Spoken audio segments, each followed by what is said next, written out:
Again, do you know me? Oh.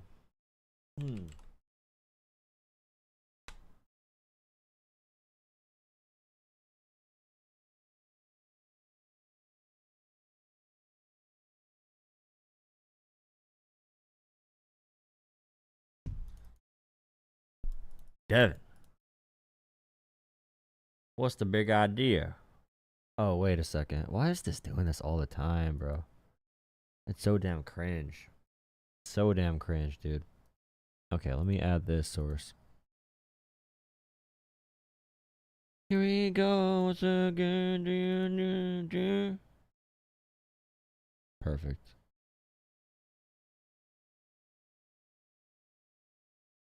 Well, that's cool.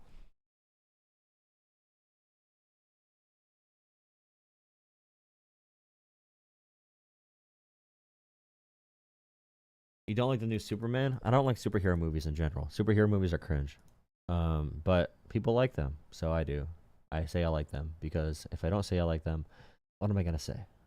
What am I gonna say? I don't know what I'm gonna say, dude. I don't know what I'm gonna say. Hi everyone. You doing good? I'm doing mighty fine. I'm doing decent. I want to find that one Trump interview of him talking on about the Epstein files. There's concern today for President Trump's health after a C-SPAN cameraman spotted a peculiar circle on his hand. He zoomed in to reveal a patch of makeup covering a bruise. The president appears to have used makeup like this. I'm just saying, bro. I'm just saying. If you're the president of America, you should probably have better makeup artists. I'm just going to say that. It's flesh-colored concealer used to hide marks or bruises. From a distance, they did kick all the gays out of the government, so maybe they don't have any more gays. And you know they don't have very, like, you know. It's hard to tell you're wearing it. But zoom in, and it's pretty obvious. This is crazy. Yes. Adding to the medical mystery, video of Trump from the weekend showed that his ankles appear swollen. I know that many in the media have been speculating chat mode is about only. bruising on the president's hand and also swelling in the president's legs. Well, today, White House Press Secretary Caroline Leavitt. Drop likes on the stream. Okay, everyone can comment on the stream now. You can call in through the phone number up there. Drop likes. I have 3 likes. I wanna have more likes on the stream for the algorithm. Read out a letter from the White House physician. In recent weeks, President Trump noted mild swelling in his lower legs. In keeping with routine medical care and out of an abundance of caution, this concern was thoroughly evaluated by the White House medical unit. Bilateral lower extremity venous Doppler ultrasounds were performed and revealed Did she just say penis? Chronic venous insufficiency. Penis insufficiency? Donald Trump has penis insufficiency? What? In common condition, particularly in individuals over the age of 70. What does all that mean? This is a pretty normal part of aging, and especially for someone in the overweight to obese category, which is where the president has always been. And that bruising on the president's hand? This is consistent with minor soft tissue irritation from frequent handshaking and the use of aspirin, which is taken as part of a standard cardiovascular prevention regimen. The president remains in excellent health. It's actually hilarious, bro. Yeah, he was shaking hands too hard, bro. He was shaking hands with the best of them. You actually could not imagine how hard he was shaking hands, bro. He was gripping it tight. Trump has that. Trump has that grip. Trump got that grip on him, bro. He got that grip on him. They were run by Chris Wray, and they were run by Comey, and because it was actually even before that administration. Devin, look at that. You just bought a mod for a day. Good job. Thank you for 5 gifted memberships. Here you go. Here, you bought mod for a day. Good job. Right. They've been running these files, and so much of the things that we found were fake with me, and so much. So this is crazy. So Trump admits here that he's in the Epstein files. Before that administration, right? They've been running these files, and so much of the things that we found were fake with me. Fake with me? Fake with me. So they found stuff on Trump. And by the way, 1,000 FBI agents are currently scanning all the information to identify where Trump's name is mentioned. I mean, not messaged. Mentioned. Are they going to remove it from the files to hide and so much of the the info things about that we Trump? found were fake with me, and so much of the things that we found were fake with me. TikTok, boom. That's crazy. Nice. I'm trying to crack my neck, dude. What the heck, dude?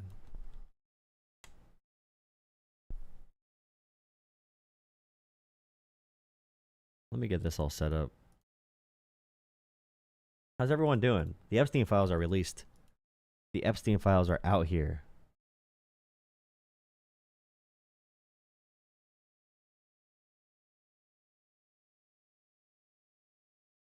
The most maligned and attacked political figure in the history of American politics. There's no Republican House Speaker Mike Johnson said Trump has a 90% approval rating Look, right the now. president is the most maligned and attacked political figure in the history of American Oh, he's such a little baby. Everything is attacking him. Everyone hates him. He's such a little baby. There's no question about it. But he's also the most resilient. And you see at the he's same so time, resilient. his approval ratings are skyrocketing. You're a big, strong man. CNN You're had so a story, big and I think, strong. a day or two ago. He was at 90% approval rating. There's never been a president that high. So the more that they attack him, 90%, the more the baby. American people see through it. 90%. Look, the president is the most maligned. He probably means 90% in the party, but the party is a bunch of weenies. All the weenies in the Republican Party are kind of crazy, so you can't really take much from that. Great, and I feel really, really angry. Oh, this clip right here. A Trump supporter begins almost crying and breaking into tears, talking about Trump. I feel really betrayed, and I And feel the really, betrayal. really angry. We have a president who tells us to move on from Epstein because it doesn't matter. Are you guys still talking about this? Seriously? And yet he still talks about the 2020 election fraud. He talks about the Hunter Biden laptop. Hey, bro, Trump is also lying about those things. He talks about all this stuff from 5-6 years ago, and he tells us to move on from the Epstein trial or the Epstein case. People like me with 2020 election fraud.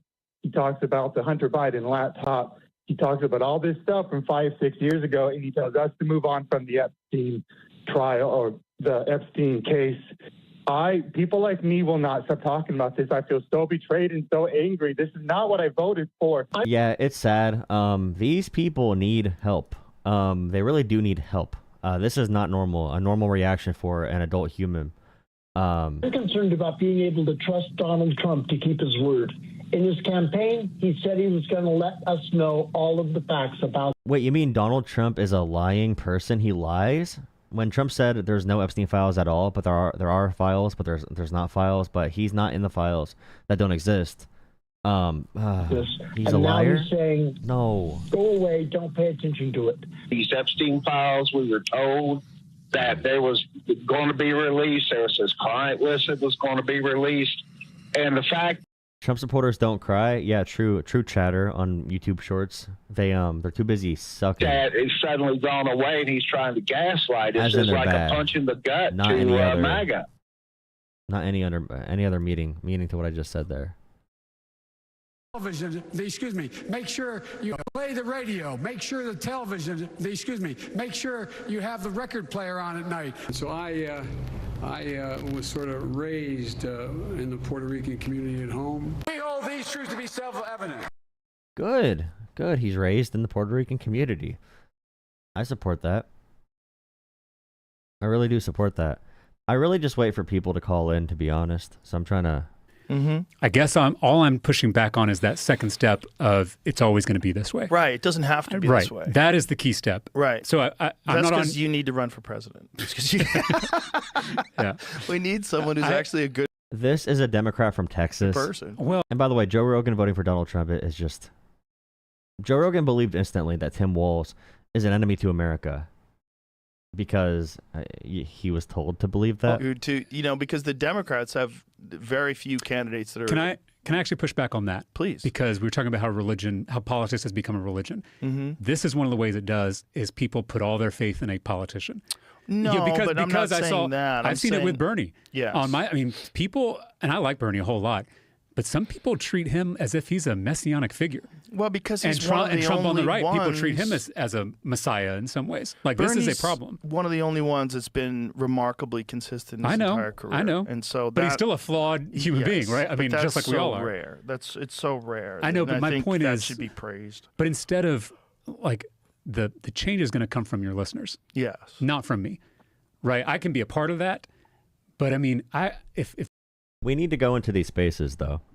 It's that whole thing about not being surprised when kids turn into little Nazis, because they don't have any other information. They're kids. They're being lied to. They'll believe what they're shown. Wait, Tyler the Creator's dropping a new album on Monday, the 21st? This Monday? A new album on this Monday? Why? Why did I not? The Babylon Bee showing us right-wing comedy. How Hitler is a leftist, bro. Liberal goes back in time to kill Hitler. Perfect. Sehr gut. Sehr gut. I'm a time the traveler liberal. from the year 2025, and I've come here to kill you, Hitler. Yeah, all the liberals wear glasses that are circles. They have Planned Parenthood shirts on and rainbow flannel. They all wear this. And black jeans, high-waisted. Yep. Oh, not again. I'm never gonna have enough time to finish these paintings with all of these time travelers trying to kill me. Well, I'm going to succeed. Before you pull the trigger, can I just ask why? Why do all of you people want to kill me? Isn't it obvious? I'm a progressive, a liberal, a fighter for social justice. And you are a fascist who implemented a reign of terror. And while the effects of your policies devastated the world for decades, soon we will be able to take back the White House, and we will be able to use the government to force people to follow our great ideas. You want to use government power to force your ideas on the populace. Me too! Bro, the government does things. You want the government to do things, bro? We should let the government poison the water with cancerous chemicals, bro. Dude, be a libertarian, bro. By the way, libertarians will believe this video and believe Hitler is a socialist or a left-winger. Hitler killed the socialists and left-wingers as his first thing. Like, he killed his political opponents. He hated socialists and left-wingers. He called himself a national socialist, largely to co-opt the language of socialism and left-wing movements in general. That's fantastic! What? No. Ugh. You and I have nothing in common. What I'm saying is there are people in our time with dangerous ideas, and we need to silence them. Silencing those who disagree with you. I do that too! Oh, wunderbar! So every authoritarian regime, like, crushes dissent in a very particular way where it's not across the board. So if you have a law that can say it's anti-hate crime, you would do it across the board in different races, different cultures, and different kind of attacks. But let's say you have like Donald Trump in office, and right now they're going after people who are criticizing Israel, and they're saying do not have this opinion about Israel. Or the ABC host that criticized Stephen Miller on X, and the White House said it's unacceptable to criticize the president in this way when he called Stephen Miller and Donald Trump generational haters. The White House used their power to try and force ABC to fire this journalist, Moran. His name is Terry Moran, and ABC fired them. When it becomes something you cannot do to criticize the politicians in power based on just partisanship, that is the authoritarian nature. Forcing 60 Minutes, CBS, ABC to pay off Trump in settlements because you want to approve a merger with the federal government, that corporatism is the definition of fascism. But conservatives will believe any story because they're pushovers about, these lawsuits being valid. And that's why 60 Minutes and CBS and ABC settled for the lawsuits. No, it's because Trump strong-armed them, extorted them using the power of the presidency. Ah, the Nazi movement will not die with me. Don't give me that! I'm enlightened, and you're as bad as... well, as Hitler. Listen, what I'm trying to say is we are very close to implementing a utopia, as long as we can get rid of some certain undesirable people groups. Yes, like the Jews. Yes, like the Jews. Oh. So, in the future. Oh. It's just like undesirable groups. Charlie Kirk right now, MAGA, is talking about legal and illegal foreigners in America, collapsing Western civilization.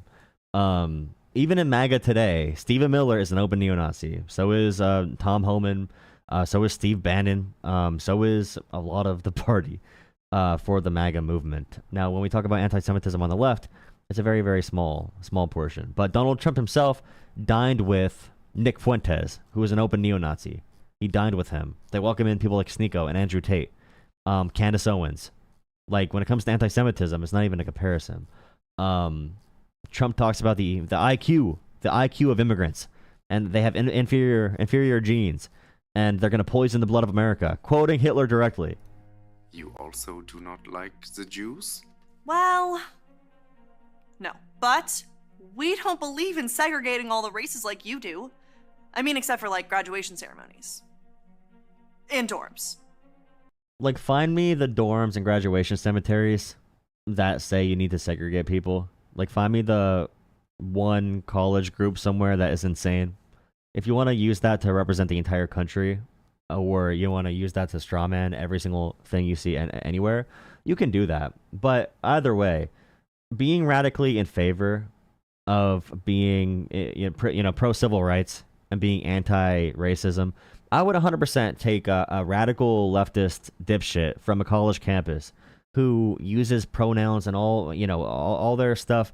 I'd rather that far left person every single time over a far right person who's advocating for ethnic cleansing in America and removing legal foreign invaders who they believe are collapsing American democracy or American not democracy. They don't care about democracy, but collapsing Western civilization, as they say, attacking the white man. And hiring practices. Oh, and admissions policies. That sort of thing. I, too, am a fan of the segregation. I'm sorry, I have to ask, is this a real firearm or is this some kind of toy for kids? It's a flare gun. I'm trying not to support America's toxic gun culture. I'm a firm believer in gun control. Gun control! This was one of my ideas, too. Ban them from the undesirables. Yes, look here.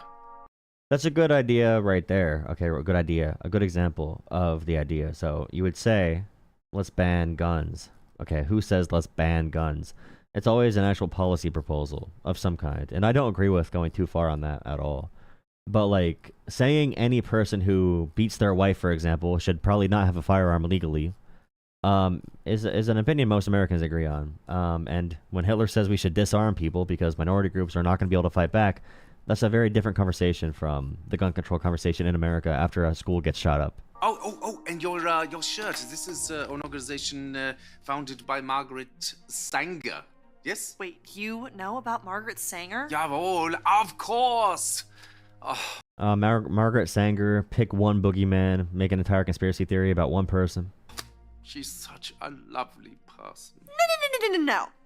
She's a fighter for reproductive rights, for women's empowerment, and the eradication of undesirable population. Sanger's fun because people like that, you would never hear anyone on the left talk about them or like them or praise them or whatever. Obviously, the Republicans bring it up all the time to try and poison the conversation. All you need to know are facts about the world and what's happening right now. The issue is that many Americans on the right wing, they don't understand the variables, and like women dying or bleeding out because their state does not allow care for pregnancies, because they ban every type of care, because the Republican state legislators only care about controlling people, and their abortion laws cross over into women's health care. And we have multiple women die. The mortality rate for mothers giving birth in red states shot up. But conservatives can't deal with those factors and modern day variables and facts. So conservatives largely need a narrative to talk about, some scary story to believe in for why they can reinforce their beliefs right now. Because if you talk about the facts, they fall apart instantly. So bring up Sanger, bring up Soros, bring up all these boogeymen to really reduce the thoughts to the most basic level. So you don't need to do all the hard work of actually connecting the dots. And that's that's why Trump won. By means of eugenics, brilliant lady, very inspiring. I must use some of her ideas in our socialized healthcare system. Socialized healthcare? That's not your thing. That's our thing. No, it's very much my thing. Did you know that Nazi... Like the socialized healthcare The socialized healthcare. What do you think Hitler meant by socialized healthcare? With that, which he was not even in favor of socialized healthcare. But regardless, the guy who did the Holocaust, do you think that person is advocating for a national healthcare system like we can find in France or Germany or Australia? Do you think that makes any sense? If you're a conservative, is this funny? Is this hilarious to you? Is it funny that Europe kicks our ass in healthcare? Is it funny that Europeans live longer than we do and have happier lives, and their foods don't have chemicals in them, and their foods don't have dyes in them, and their foods are better than ours, and their McDonald's have actual beef and meat in the patties? Is it funny that Europe kicks our ass and they have less money and less resources than we do? Is it funny that America is not exceptional whatsoever? You got to keep on doing these bullshit like dumbass comedy routines. Are you ever going to focus on making America better? Ever? Are you ever going to do that? Is that going to be a possibility for you? I don't know if you can do it. I don't know if you can focus on the ball long enough to hit it. I really don't know. What is this? Hey, if you don't like this fucking country, why don't you fucking leave, you communist piece of shit? First off, you got to stop smoking. Your voice sounds like shit. But also, you don't leave things you love. You try to make them better. You are the one who doesn't love America if you don't want to make it better. You only like America if America's like you want it to be. The moment America changes, you no longer love America. You piss and complain. You support things like January 6th. Nice. Why is no one calling? Why is no one calling? Those guy debating like. I would debate you. Nazi means National Socialist German Workers' Party. Nazi is just more catchy. Nazi, Nazi, Nazi, Nazi, Nazi. Just rolls off the tongue. No. This can't be true. This has to be some sort of mistake. We are nothing alike. You're Adolf Hitler, evil right-wing fascist dictator, and I'm a feminist restorative justice advocate. Hitler's a socialist, dude.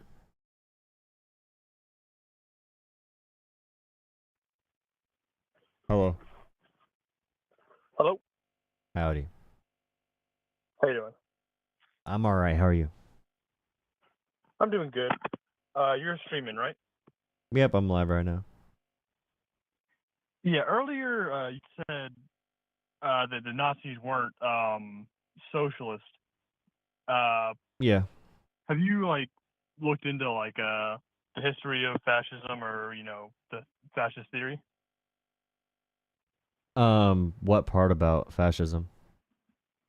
Well, mainly the origins, like I don't Like know the doctrine of fascism by Mussolini, Mussolini? like that kind of thing. Yeah, And but I mean, corporatism. he didn't just like pop out like fascism. He had his ideas were based on George Sorel, I think his name was, the French. George he's a French Soros. socialist. Not George Soros. George Sorel, Soros. There's another George Soros. No, George Sorel. Let's see. French socialist. George. How do you spell the last name? Sorel. Nice. So yeah, like socialism predates even like communism and socialism predate even Karl Marx, for example. So these ideologies have existed for a very long time. So like you can have socialism and say you are an authoritarian leftist like Joseph Stalin. You could be someone who is more libertarian or democratic socialist like Bernie Sanders or George Orwell or Albert Einstein. And then fascism kind of grew out as another completely different thing. With some similarities, they use the same work empowerment rhetoric as socialists did, but they were the right wing like populist movements at the time. Well, I mean, how would you define socialism? Just to start, like what to you? When does something become socialism or stop being socialism? Well, socialism in general means you have no private ownership. You have everything owned by the people or by some type of government. So democratic socialism would be it's owned by the people through voting, and authoritarian socialism, like Joseph Stalin, would be everything's owned by the government. There's no private industries, but it's still authoritarian because there is no like democratic element or democracy. Yeah, I mean, would you? That's basically what Benito Mussolini was saying. I mean, he famously said, "Everything through the state, nothing outside the state, nothing against the state." And That wouldn't be. If you No, look go at on. his teachings, he says there's a spirit to a nation, and you either have a bourgeois spirit or a socialist spirit, and that like the spirit of the nation represented the people. So when you have the government, the nation owning the industry, that's the people owning it. I mean, that sounds Yeah, like and yeah. socialist theory So to like me. it can grow out of authoritarian ideologies, but it's still not the same thing as socialism. So fascism, one of the defining characteristics of corporatism, is like you can have Joseph Stalin say there's no more private industries, so we're going to nationalize all the private industries and make them part of the government. Or like Hitler or Mussolini, they would say the private industries will maintain privacy. There'll be private corporations and private companies, but they must bend to the will of the state. It's a different way to organize it, but it's still an authoritarian government. It's still a right wing form of Yeah, I it. mean, it's still authoritarian. Yeah, it's still, but that's the characteristic of fascism in the economic makeup sense. So socialism versus fascism is that defining characteristic. And then if you go into democratic socialism, it's a completely other, completely different thing. No, I understand that. My view is that socialism is like an umbrella term, and fascism is squarely in that umbrella. I mean, it is not the only form of socialism. You can have wildly different forms of socialism, but they are still socialist to use the power of the government to enforce the will of the people, which is essentially what the fascists were doing. That's why Benito Mussolini was so like autistically focused on trains being on time. That's just a sense of making sure the government can maintain basic functions to maintain authoritarian power, though. So when we talk about like Hitler and fascism, so Hitler focused on national authority, national supremacy overriding everything. He focused on being against things like multiculturalism. He focused on blood and soil nationalism. So if you're not an actual ethnic German, you cannot survive in this country. So it would be more about supremacy and whatever a pure Aryan is or whatever a pure German is. So Stalin would say, what matters is class distinctions. It's the bourgeoisie versus the proletariat, and he would use that as a way to get to authoritarian power. So like when we talk about like socialism versus fascism, fascism is a right wing ideology. If you want to say fascism is right wing authoritarian socialism, you can say that, but it's still a right wing ideology. It's not a left wing ideology when we talk about the makeup of the entire system. I think that the left wing right wing like binary is not very productive. No, but the reason we say that largely is because socialism or communism or authoritarian states of the left will grow from leftist leaders extorting that power, and usually the makeup is going to be more. So like in America, for example, we're not going to get authoritarianism in America with a fully socialized government because the people in America would not ever do that. It'd be easier to move our state to a more fascist or corporatist state where the president uses the powers of the presidency to make sure corporations bend to his will. So like Trump right now using tariffs and everything to tell Apple where they need to build, how they're going to build it, how many items they're going to build. Or when Trump tells Walmart today again that Walmart needs to set their prices lower or the government's going to do something because they should take the impact of the tariffs or the government's going to interject. So that's a right-wing government. I don't think you would say Trump's a socialist, but there were some jokes about like Trump being a Maoist and talking about like material wealth not being a real thing and being against all the billionaires. So we can just like section it off into, I hate the terms either way. But to say that Hitler is like left-wing in any way is really crazy, or Mussolini's left wing is really crazy. I don't think that Hitler it's better. Like I'd rather segment authoritarianism versus libertarianism and versus liberalism. So it's authoritarian ideologies that are bad. Left or right wing is just the way they organize it and the way we categorize it. Okay, but you would say that fascism is a socialist ideology, just an authoritarian one. No, it's inherently right wing. It would be socialist if they said we are gonna, and the means in which they sell the propaganda matters as well. So, like I said before, the supremacy, the blood and soil nationalism, that is different from the class structured supremacy model, where it's like the. But that doesn't make it not socialist, though. It's just a different form of socialism. No, because fascism maintains private rights and corporatism. So the companies are private in fascism, right? Yeah, so long the government permits private rights, so long as it serves the people. As soon as it stops serving the people, but that is the defining difference. So when Hitler did like a union for the entire country of Germany, it was not to give the socialists a better socialist platform. It was to kill all the unions because the socialists and communists were Hitler's number one enemy and Mussolini's number one enemy. The non-fascists were you're just describing like socialist infighting like power struggles. I mean, you can look at Antonio Gramsci, and you'll see that like there are Socialism different would not types maintain of any private property. Do you agree? Socialism would maintain no private property. No. Okay, you don't I use think that a it could. functional. You don't use the word socialism in any type of definition anyone uses socialism. Then you just have your own words. No, I would say socialism is like a form of government that relies on the government controlling private property in such a way that it benefits the people. However, whether it does it or not, that's the idea behind it.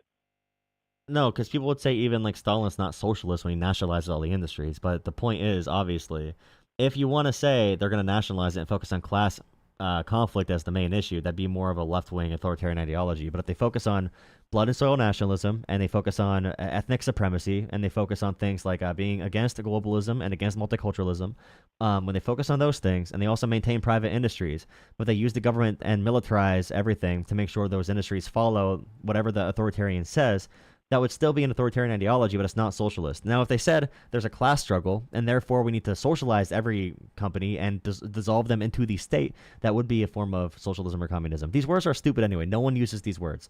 But regardless, saying Hitler is a left-winger when Hitler made his entire mission to hate the left wing and kill socialists and communists and everyone. Right? I think you're conflating left-wing and socialist.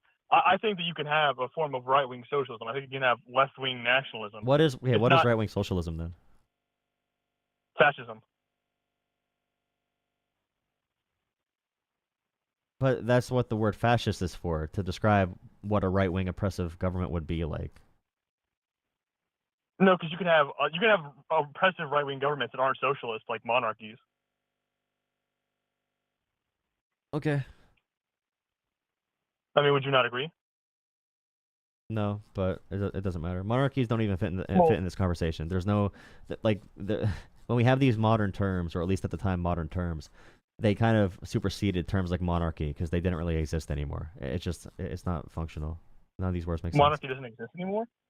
Functionally? Not in the sense of no, not really. No, not in the same way. No, it'll be more complex dictatorships. Oh yeah, not in the same way. I mean.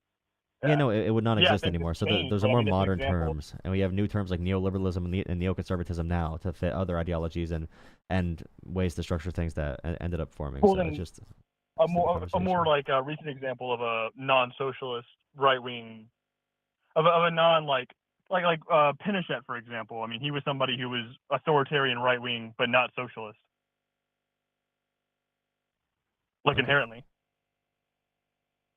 So I mean, I think that fascism is just authoritarian right-wing socialism. It just doesn't make any sense, but that's okay. Do you think socialism is left-wing or not left-wing? Do you think it doesn't mean anything? No, I think that socialism is a economic policy where the government steps into the market in order to benefit the people, which can be done by right-wing people. I mean, our government currently does that. Our current government does that sometimes. Is it socialist? And I think those policies are socialist. Okay, it's just a stupid definition of socialism then. It's just everything is socialism then. Do you think any government doing anything at all is socialism? I think when the government steps into the market in order to benefit people, then it is socialist. So when the government comes and protects people from like cancer in the water, then that's socialist? Yes.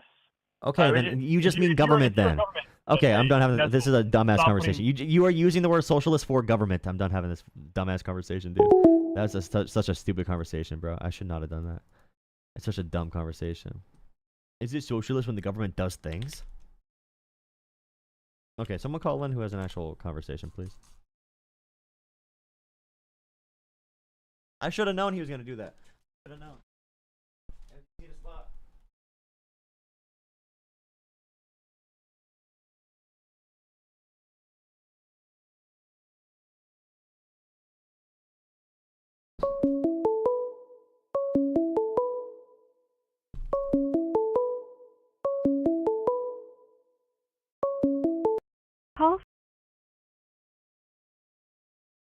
Hello.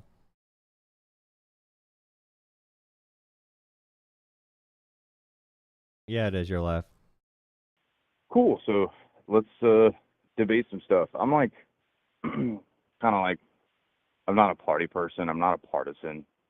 But probably from your perspective, I'm absolutely a partisan. But I'm like 70-30 on the Trump administration as far as things go right now, in favor. But I don't support individuals. I really more of a person who supports ideas. So like Trump himself, I've never liked. Never really wanted him as a president. Personally, I thought it was not a good idea for a lot of obvious reasons. But I think all things considered, it's gone pretty well. But we can debate, a number of different topics. I guess we can do immigration, if that's whatever you're thinking. Well, just in general, if you're 70-30 on the Trump admin, you probably are pretty partisan in your beliefs. Maybe not partisan, but just very stuck in your side. Because, I mean, by every metric, America is doing much worse right now on the global stage, according to our us versus China, us with our allies, America internally, our national debt, Americans who have health care, even approval for immigration under Trump is at its all-time low because of how much of a failure it's been. But, yeah, we can do whatever. Well, I definitely believe that Trump's approval right now is damaged pretty severely. I think that has a lot to do with the way MAGA has reacted to the Epstein situation, more than anything, just because of the way the media lens is focused in that direction as far as the internet is concerned right now. Well, also, Obviously, Americans don't love go seeing ahead. unidentified federal agents in unmarked vehicles patrolling the streets in a militarized form. Americans usually don't like that kind of stuff, which I think is pretty reasonable. Yeah, I don't know. I guess when it comes to the immigration stuff, that's where I'm kind of more center, like on a few other topics as well. I have a really nuanced perspective when it comes to that stuff. I'm actually a contractor and a foundation repair professional who manages like water intrusion problems.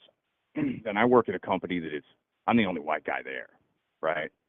And that's what it's been like my entire working life, really. I'm over 30 now, and since I was 19, done nothing but worked in trades. And I've been one of maybe 2 or 3 white people who works at any of the small businesses that I've worked for. I mainly work for small business.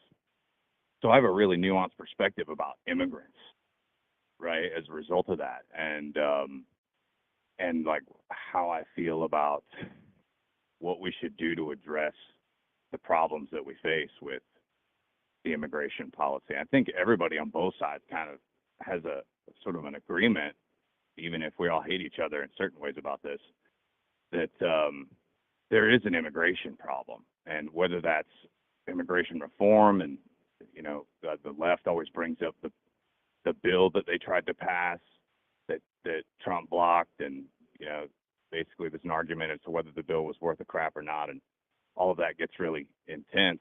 I'd say that my stance is, not to keep ranting, that if you say immigrants and migrants, and particularly that penetrated the border during Biden's administration, I think that the way that they're handling this is pretty close to what seems necessary. And I think that the left has categorized some of this in more of a ridiculous sort of frame and created a lot of propaganda. I think people just don't know what's going on at all. Because if you say that, you really probably just true, don't too. know. And like right now, for example, the border bill or the big beautiful bill that they passed, the budget, is going to be putting surveillance equipment on our highways, and it's going to track all of our faces to find the illegal immigrants. So there's one freedom. Yeah, taken no, away. Federal I agents am in with total face masking agreement. on. But like right now, they're going for quotas right now, going after innocent people who are working at jobs, who are not causing crime in America. They said they lied to people, or they did lie to people. They said they're going to go after violent criminals.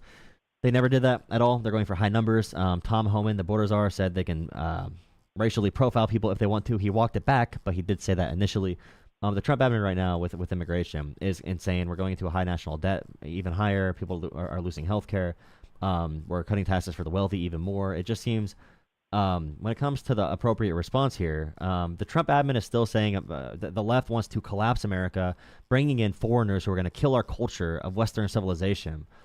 They have no good faith attempts at all to actually fix the immigration system or to strengthen the border to do either. They're illegally shutting down the border right now, violating asylum laws and other laws that we have to treat people humanely. So, like, when we talk about the approach to immigration, the real approach, in my opinion, is you can have a strong border for sure, but there should be some type of amnesty bill. There should be some type of path to citizenship for people here, 25 years paying taxes.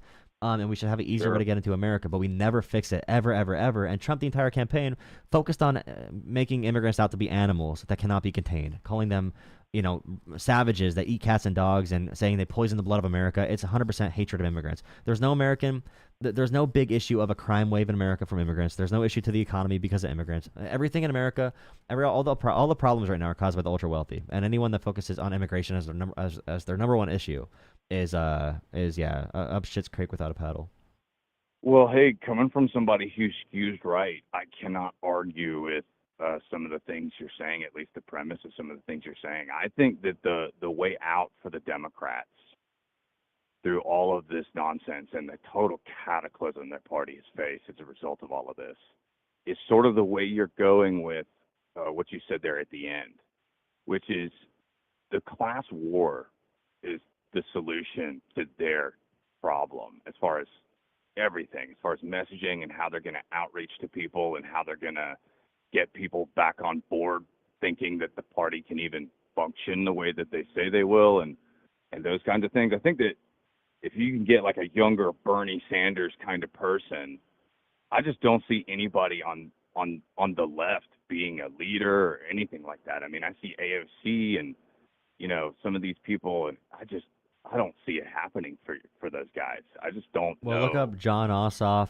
Look up Josh Shapiro. I'm familiar with Ossoff. Wes Moore. Wasn't he supposed to be VP and they went a different direction or whatever when Kamala took off? I have no idea. I mean, he was a new senator at that time, so I don't know. Or Or maybe that was Shapiro I'm thinking of, who was Shapiro was up for. He was in the conversation for it. I think he'd want to run by himself, though. He's more of a number one lead ticket kind of guy. I don't think he'd be good in a supporting role. But just in general, it's hard because the media ecosystems are killing America right now. So, like on Fox News the past 2 days, during all the Epstein stuff, and Trump has said some pretty incriminating stuff. Like I did not believe the conspiracy theories until Trump started talking the past few days, and he looks scared as shit. I've never seen him so scared. And he said that they found stuff with his name in it, but it's all fake. Obama made it. It's like this guy is obviously afraid of something. But Fox News, in this huge story, in this time of this huge story being talked about, they have been running reruns of Biden's debate gaffes of him sounding stupid over and over again. Like they know their audience are a bunch of kids that are not going to look up actual information. So the media ecosystems right now are so tailored, and like CNN, MSNBC are both sides machines. They say both sides about everything. Fox News is trying to train all the old people to believe any propaganda they want. Like they're not even covering Epstein like more than probably a few minutes a day, which is crazy. And people believe and understand about the world what they see on the internet, and maybe Joe Rogan and Theo Von and stuff. And Democrats are going on those shows now. They need to go on Joe Rogan and Theo Von a lot more, because if the right wingers are the only people messaging on there, then that's all people are going to hear from. They're going to believe the versions of the left that the right wing tells people about, rather than the message the left wants people to hear. So I definitely agree they need a strong narrative, and I advocate for that. But I think people need to do a little bit more work to educate themselves about what's going on and have these conversations, right. and people like myself having conversations, because it is hard to understand all of it. So much crazy shit happens all the time. So I don't blame people. Yeah, no, I mean, honestly, I'm trying to take a bit of a middle ground with all of this, because if we got into it, you'd realize I'm pretty extreme when it comes to a few things, like a lot of people are. I think everybody has some things they're more extreme about, whether one way or the other. Yeah, what are you extreme about?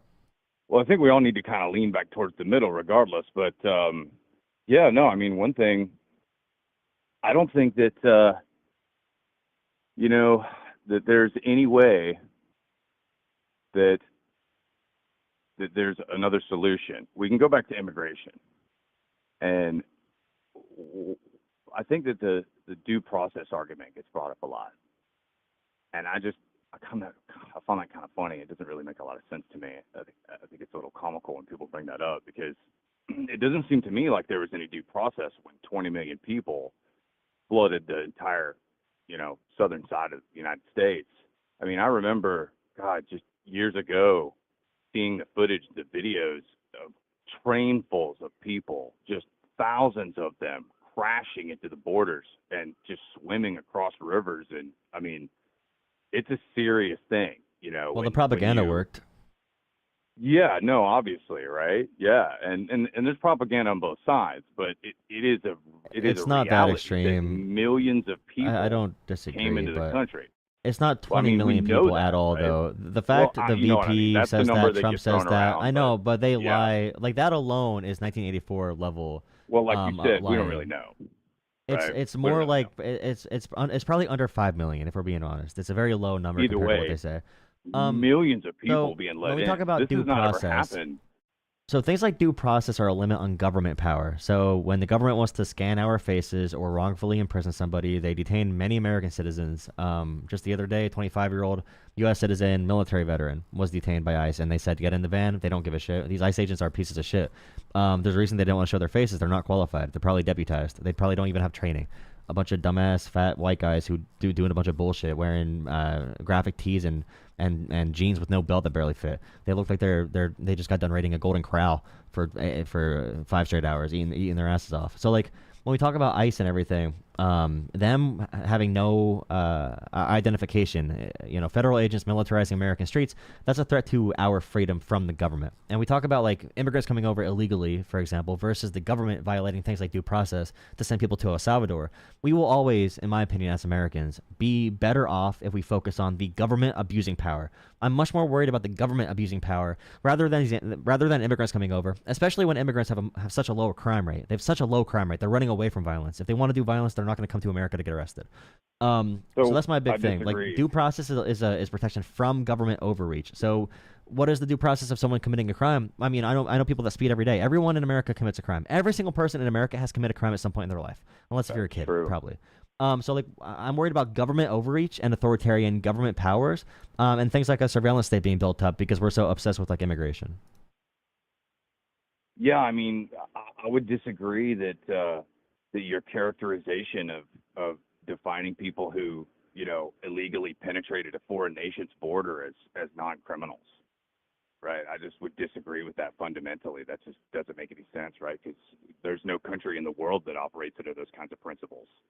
And In America, work.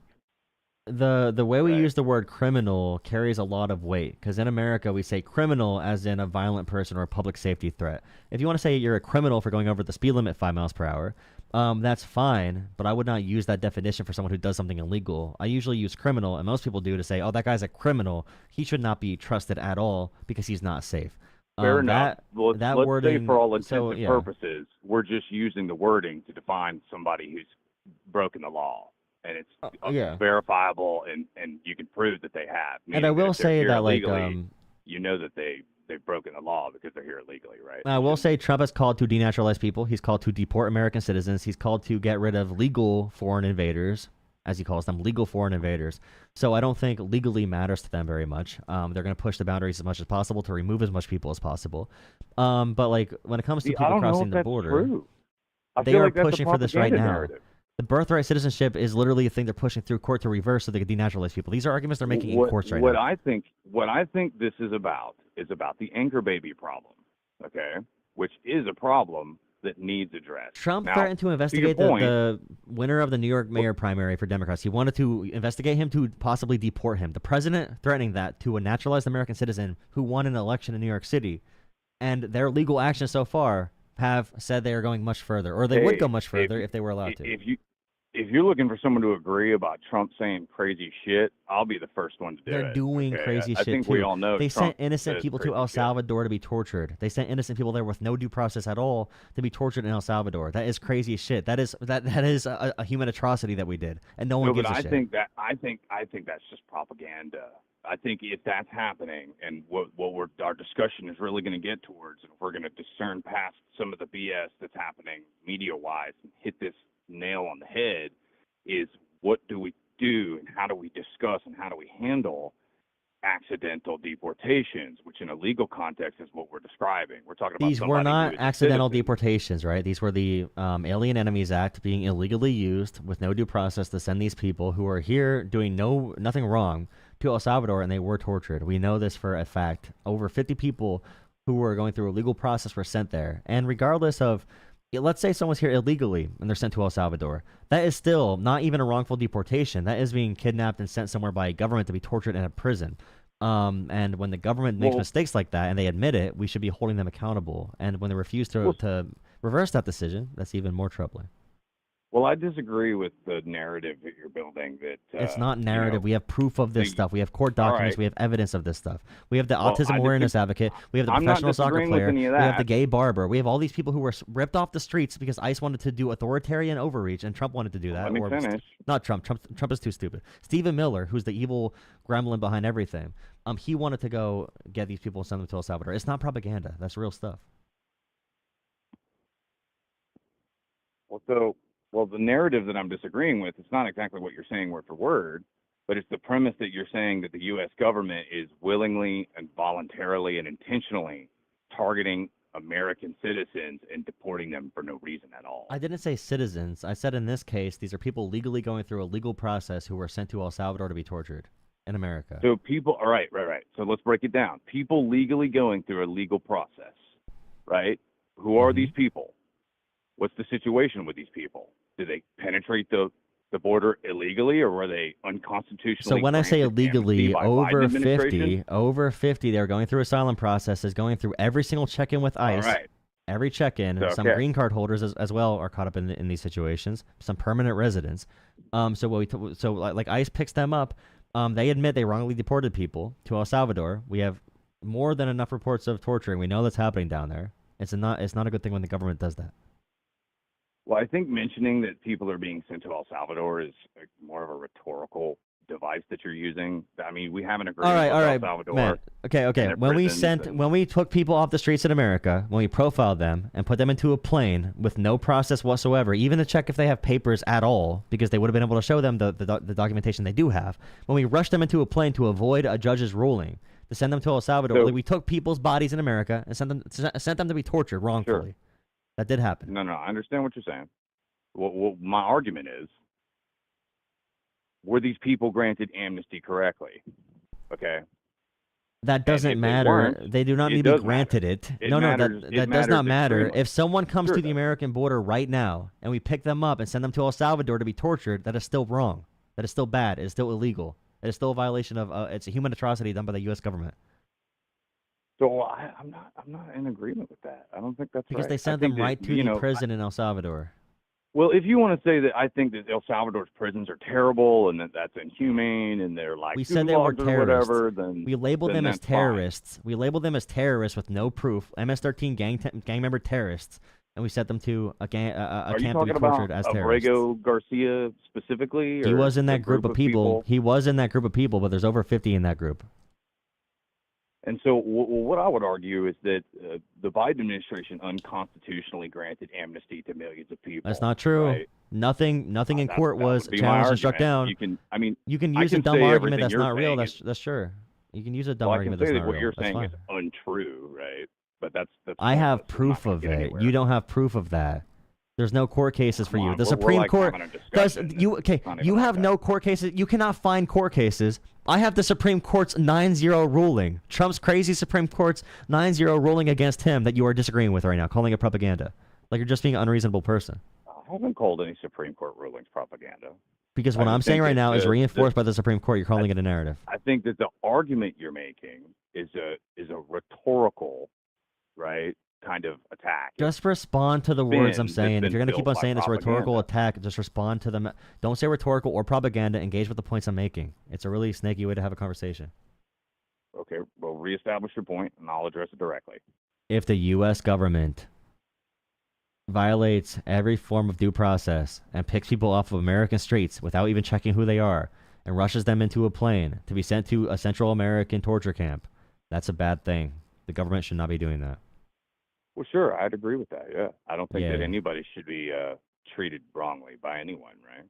But I would say... according to the American Constitution, and the government is government overreach and authoritarian. Well, if I tried to enter into a country illegally, I probably would expect to be killed. Let's talk about America. No. In every free country, you can go to Australia right now and get on their healthcare system. They're fine with it. You can get cared for if you have an emergency. They don't have an issue with that in Australia or Europe or anything. And by the way, we're talking about America. We're talking about our laws and how we. Well, let me give you an example. And you remember international law too. Sure. Well, let me give you an example. Remember, I mentioned earlier that I work with a lot of Hispanic and Central American gentlemen. That's the majority of the people I work with. Well, I had this Guatemalan coworker. Okay, he barely knows English. He barely even knows Spanish. He can't really speak proper Spanish, so he just speaks gutter Spanish, right? And through the translator groups that we have, because we have a lot of guys and some of them are bilingual, he's told us stories, and a few of the guys have told stories about the processes that they went through to get through the southern, or rather the Central American countries that they needed to actually cross on foot in order to get to America in the first place. Now, these guys have green cards and they have work permits and the like. This is a fully licensed and bonded company, so none of these guys are undocumented. But a lot of them had to penetrate through multiple Central American countries on foot to get to where they could even enter into the country through the southern border. A lot of them from small dirtbag towns where they had basically nothing. And so these guys told stories about how often they'd get shot at and how many groups of cartel raider gangs would come driving around in big groups of ATVs and trucks and just mow them down for fun. These guys would get hunted, grabbed, picked up, and brought into slavery basically 90% of the time. You're lucky if you were ever going to make it. So these guys had some incredible stories about ducking bullets and hiding under dead bodies and some crazy stuff, right? So you'd think that that on its own would help people understand that even not in Australia or somewhere in Europe where things are, you know, a little bit more economically developed, that when you're in poor third world countries and you start penetrating borders, right, really in a lot of places in the world, even that aren't poor, it's going to be bad, right, because it's not allowed. It's against the law. And so when that happens, there's a lot of consequences. You can't just, like, avoid it and start to, like, taking in all these people and just claiming that they... The thing is, I'm talking about they're American amnesty laws. I'm talking about America's laws, okay? We have to identify what the government's doing. When the government is doing things to override American laws and the Constitution, and when they are scanning our faces and illegally deporting people or sending them to El Salvador, when they don't know who's even going to these places, the potential for the government to do overwhelming authoritarian powers is a very high is at a very high risk right now, probably more than in modern American history, with the push they're making for the executive to supersede everything. But the thing is, we cannot trade our freedoms for going after immigrants or even blaming immigrants for our problems right now is insane and insanely stupid. Well, realistically, don't you think that it's pretty much inevitable that the face scanning that you keep mentioning is going to happen, right? And that our anonymity online is going to be taken from us inevitably? I mean, it's not inevitable that the government's power is going to be cracking down on us in authoritarian fashion. That's not inevitable. No, it's not inevitable that we become China, but Trump is guaranteeing it. I don't want to become China. Would you argue that, or rather, what would you say to the argument that in at least some forms, and this kind of gets back to some of the stuff you were having with that, some of the discussion you were having with that other conversation that went nowhere about socialism and fascism, would you say that all governments are authoritarian to some degree? Everything in life is authoritarian. Everything. Yeah, there we go. Business owners and governments and your neighbor and so there we go. You're authoritarian. Everything's Fundamentally, authoritarian. So that's a stupid word to use for that. Well, I guess it's a stupid word to use. But the Constitution, okay, let's say they're all authoritarian. The Constitution gives us freedoms from government, right? I suppose that's a way to say That's that. the whole point of the Bill of Rights. Yes, the point is freedom from government. So freedom from the government taking away your ability to speak, or First or Second Amendment, or your right to searches and seizures. And when we talk about the Fourth and Fifth Amendment and Eighth Amendment and all these different amendments that ICE is killing for even American citizens, it's not a guarantee the government needs to override those things. It's not a guarantee. We need to stay strong on those things, which is why I hate ICE right now. I just don't know. I don't know if I buy that ICE is targeting Americans. I don't know if I buy that. I think okay, here's the thing. They are not targeting Americans yet, but they are lawless. They are breaking into people's homes who are American citizens, and they have detained American citizens. Over I think I saw 6 dozen or over 6 dozen American citizens so have been detained. Well, I'd by imagine they have intelligence, right, that leads them to go raiding these houses. And otherwise, they'd be raiding every. No, they're picking up whoever they can. No, that's why they put ICE's budget to $50 billion, bigger than most militaries' budgets. So they can take whoever they can because the private we prison know they're not industry just makes money. raiding every single house they can get to. They're raiding. Yeah, they kind of are in a way. They are. They're picking certain Well, areas that are going to be saying more they kind of Latino. are in a way is like a cop out and being like, well, they're not, but I want to say that they are when they're not, right? I mean, Stephen Miller if has they were to do instructed that, it ICE would to be- arrest anyone they find, to shovel them into private prison systems where they get paid, where Stephen Miller gets paid through his investments in private prison systems. American citizens are getting picked up because they say, go to it. This is what they actually said on Fox News, one of the leaders of Homeland Security. They said if you go to a job site and you find one person who you think is an illegal, so therefore they speak English or they speak Spanish, I mean, they have an accent, they might be black or brown. If they are there, they are probably a criminal. And if they are probably a criminal, criminals hang out with criminals. So anyone around them is probably a criminal. So you can arrest them as well and detain them as well. That is the official line of the State Department right now, or not State Department, but of a Homeland Security. That is their official line right now. Yeah, but technically, if they've illegally penetrated the border and entered the country against the law, you could classify them as a criminal, even if we're talking about the verbiage issue with saying they're violent. They may not necessarily. Okay. When I just said they're going after these communities who are majority Latino, so black, brown, Hispanic, language, Spanish, accent. Okay, Well, they go into these I would- areas I would say and they say pick up whoever you can find who you think's an illegal. You can profile people. You see how that can go bad? So if you're because they're a detaining law American enforcement citizens officer- who speak Spanish. They're detaining American citizens who speak Spanish. You can Google any case of this. They detained an American citizen for 10 days. They just didn't believe his real ID. They just said that's not real. We don't care. I'm with you. I know, but that is what the ICE department is doing right now. That's why there's so many protests. It's not because they're going after violent criminals or illegals or whatever. So what I would say is, if you're a law enforcement agent, right, or you're a law enforcement officer, and it's your job to apprehend people who have come into the country illegally, right, there are going to be certain things you need to do in order to make that happen, in order to do your job, right? And one of those things is definitely going to involve profiling based on national place of origin. So if we're assuming a whole bunch of Central Americans that How do you penetrated the profile southern place- border. Wait, how do you profile based on place of origin? Well, just like you mentioned. I mean, You you're look literally, at them and that's- say they're that's- brown and have an that's accent? the rhetoric. Well, that's the So rhetoric. you think, is okay, like, how do else you are understand you that's gonna very against the profile U.S. people? Constitution? You know that's very against the U.S. This Constitution, gets down right? to like how. I understand what you're saying, and you're like, oh, this is the gotcha where I can make this seem like it's racial. I understand. But, police officers also have to use profiling, right? And No, that's they're not. just They the are not reality. constitutionally allowed to do that. No, that is against the American They're not Constitution. constitutionally allowed to do that, but it's the process that they use. That should to not commit be their the rule. job. That should not be the rule. It should not be encouraged. It's not we should the be rule. cutting it out as much It's as not possible. Yeah, encouraged, for this but administration, it is what it is.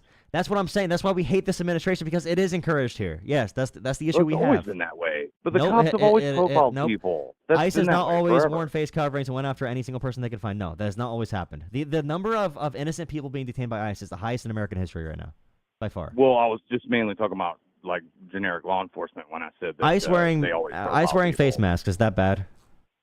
Well, no, I think they should keep their identity secret, because otherwise You're they're just a gonna big get government doxxed. authoritarian cuck. Then that's all you are. No, Because I'm not. I just don't want law enforcement There are doxxed. FBI agents who go after literal terrorists with no masking on. The idea ICE needs to wear masking is All such a right, cuck all right. position. No, We can people disagree. like you. No, people That's like you fine. are. No, people like you are selling America to authoritarianism. Maybe and I don't you know if can you're. convince me I'm I don't wrong. know.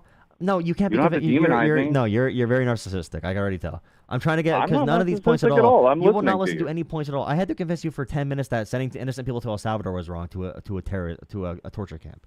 So I'm not going to get you very far on it. But most Americans, I'm glad, like Joe Rogan's turning on Trump, Theo Von's turning on Trump. Everyone's going against this because they understand unidentifiable federal agents in American streets is not something we want in America. That is Russian, Well, you that is know- Chinese. We don't want that here. So I'm Well, happy to ICE see they're couldn't changing their even mind. operate at all during the Biden administration. Oh, yeah, like they during could. the Yeah, they Biden could. administration, ICE had basically no power. Joe They Biden couldn't had do it. all-time high deportations. He just let people in more, and that's what people got mad at. But they had all-time high deportations under Biden. They could easily operate under Biden. Easily operate. This is I think ahistorical. that and people stupid. knew there was a threat of deportation during the Biden administration. At least this is what some of my coworkers said. They knew that they could be deported, but they didn't get deported, and that's the reality. Like, Yeah, there's tons of they, people like that they right were now. concerned about it, but it just didn't happen, right? And it all got tied up in courts. Like The point Democrats is, keep ICE saying there's agents do enough not need to judges be to unmarked. litigate all ICE agents need a body cam, just like cops have. Do you think that they should have body cams? I absolutely think they should have body cams. Oh yeah. Okay, body 100% down cams for that. and no face masking. They should not need face masks to I go think into that civilian the face areas. masking is different. I think that we could No, if argue you are about in that. these positions as part of the job, that fat paycheck they get is to be someone who the communities can trust in America. If you're law enforcement in general, you should need to be identifiable. I do not want. I think the only reason that you guys are going to want to see these agents' faces is so that you can dox them and like try to go after their families. That's the only reason I can imagine. Actually, to be honest, the only time I ever heard of doxing ICE members is because they started wearing face masks, and people are like, "What the hell? Stop wearing masks." Now there's more interest. Now there's more interest in seeing who these people are because it's like, why can we not know who these people are who have guns in our communities? Why can we not know who these people are detaining people in our communities? I mean, I get the fundamentals of what you're saying there. That why do we have like masked armed men in our communities? Most basic American but freedoms. what I would say is, whenever you open the borders, basically, you have millions of people flood in.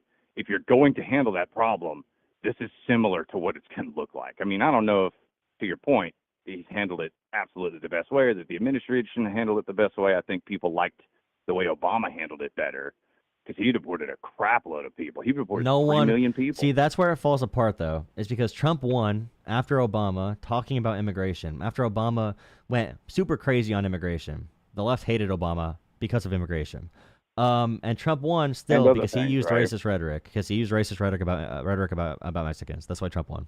It was not about immigration at all. So you feel like Trump just won because of identity politics, basically? 100% white identity politics. Yes, that's the only reason he won. Yes, that's the only reason he actually won. I will concede that Trump is probably one of the most masterful artisans of identity politics of the modern era. He's a nativist.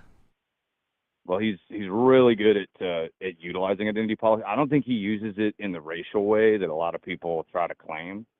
But when he said immigrants poison America, what did he mean? Yeah, see, that's, it's tough to defend Trump, and I don't like to. That's why I say I don't support individuals. I support ideas, right? I didn't want Trump as president. I voted for him, though. I didn't in 2016, but I did vote against Kamala Harris, 100%. But really what I was doing was voting against the Biden administration because I just wanted reform. And I hadn't voted. I was a non-voter. I was someone who hadn't voted for years because I'm just someone who doesn't think any of the candidates they're offering are worth a crap. But I don't like either party. I think the Republicans are crap, and all they care about is the corporate billionaires. I think that's pretty clear that they're out for the wealthy, and that I think the Democrats would do better, and people in your position would do better to try to not go after this immigration topic so much and try to be so anti-law enforcement and all of those kinds of things, because that's not helping the party. That's not really helping anybody on the left. Like, actually, to be honest, talking about this is why immigration views are changing in America. The approval for immigration is at the highest level in American history, and also Trump's immigration numbers are lower than ever because, again, like federal agents doing this in our streets and being so braggadocious and sloppy with it and being assholes. Is making their approval fall, which is rightfully so, and just poisoning all of our conversations as well. We cannot talk about immigration anymore because everyone's talking about immigrant terrorists violently terrorizing our communities who need to be wiped out as soon as possible. And that urgency, that need to get rid of every person right now is insane. That is the mark of an authoritarian, and I hope America has a reaction to authoritarianism. But if you can be made to be so radical against Kamala Harris that you vote for Trump, it's hard to save you from that. Hopefully we get like a calm white guy so all the Republicans who are very afraid of other cultures and shit can hop on board and have a moderated voice in the room. I mean, and they won't get too scared off. If they'd have gave me a different candidate than Trump to vote for, I would have voted for him. Like the choice is binary. I don't know. I feel like a lot of people didn't really get that. Like, it's not like Kamala had the opportunity, especially in that one interview. What's the difference between you and Biden, right? Oh, I can't think of anything. Dude, that was like a drop. You would not have voted for her either way. You just never would have voted for her. That's like a cement block. Hey, is there anything she could have said? I didn't like Trump, okay, what did Kamala need to say to get you to vote for her? What could she have said? Well, there were a lot of things that she actually that her group. I don't know if it was her. I think she's just sort of a figurehead, but I think her team, right, suggested, which I think weren't necessarily bad ideas. Now, I don't know if in practice they would have necessarily worked, but I think going after the corporate tax rate was a great idea. I think fuck the millionaires, bro. I think fuck them all. That's ridiculous. I think we can't buy houses. We can't afford Would you houses vote anymore. for? I Would think you have voted for Bernie Sanders if he was the candidate over Trump? I wouldn't have voted for Bernie Sanders because Bernie is a loser. Yeah, that's why I said if we could have a new type of Bernie who's a young person with a Would you vote for Bernie if he wasn't a loser? I like a lot of Bernie's policies, but I don't like Bernie Sanders now. I wouldn't vote for Bernie Sanders. But Bernie Sanders has a few stances that I think are just totally out there. And it just seems like you're more of an emotional voter because I haven't gotten any illogical points that you'd vote for Trump for. Well, like I said, I didn't vote for Trump. I voted against the Yeah, Biden but that's the mark of an emotional voter, though. Why? It's the mark of somebody who's disgruntled from a terrible administration damaging the country, right? I mean, How did they damage the country? I never vote. In How my did they opinion, how did they damage the country? Well, just economically, right? I think that the That's just immigration thing has a lot to do with this. It's just really I think tough. that no country has ever survived millions upon millions upon millions of people storming and flooding into their borders. Well, you see, and then them being the thing allowed is, in, right? And then that just the country just the big remains. issue That's never happened before. no country like America has ever fallen to immigration, but countries like America and democracies have fallen to fear of immigrants and xenophobia, and Hitler rose because of this, and other ultranationalist far-right leaders rise because of people being afraid of immigrants and cultural anxiety. So for a nation to fall and lose democracy, the overreaction to immigrants, the reason Trump won is because of a fear of immigrants. That's why he said about them eating cats and dogs and them being violent rapists. The only person all that kind of stuff. The only person I could imagine who's scared, just generally scared of immigrants, is some poor, brainwashed 80-year-old woman who watches Fox too much. Okay, nobody with any sense or any real understanding of the world around them. You just said immigration will collapse a country. There is no evidence of that. There is evidence of a country falling apart because of an authoritarian government overreacting to an issue. Well, what I said was no country in the history of the world has ever survived allowing millions and millions and millions of people to flood into their country unchecked. That's never, ever That's happened. not true whatsoever. There's not literally millions and millions of people happened, unchecked in their America. That's country not was true. destroyed You would or see conquered. it's just not true. If you want to keep doing that, the issue is the government of the country becoming destabilized. There is no evidence of that other than Donald Trump. Like Biden tried raising the corporate taxes multiple times. He tried raising the taxes on the rich multiple times. Republicans blocked it. Trump is now cutting taxes for the rich more than any president in American history.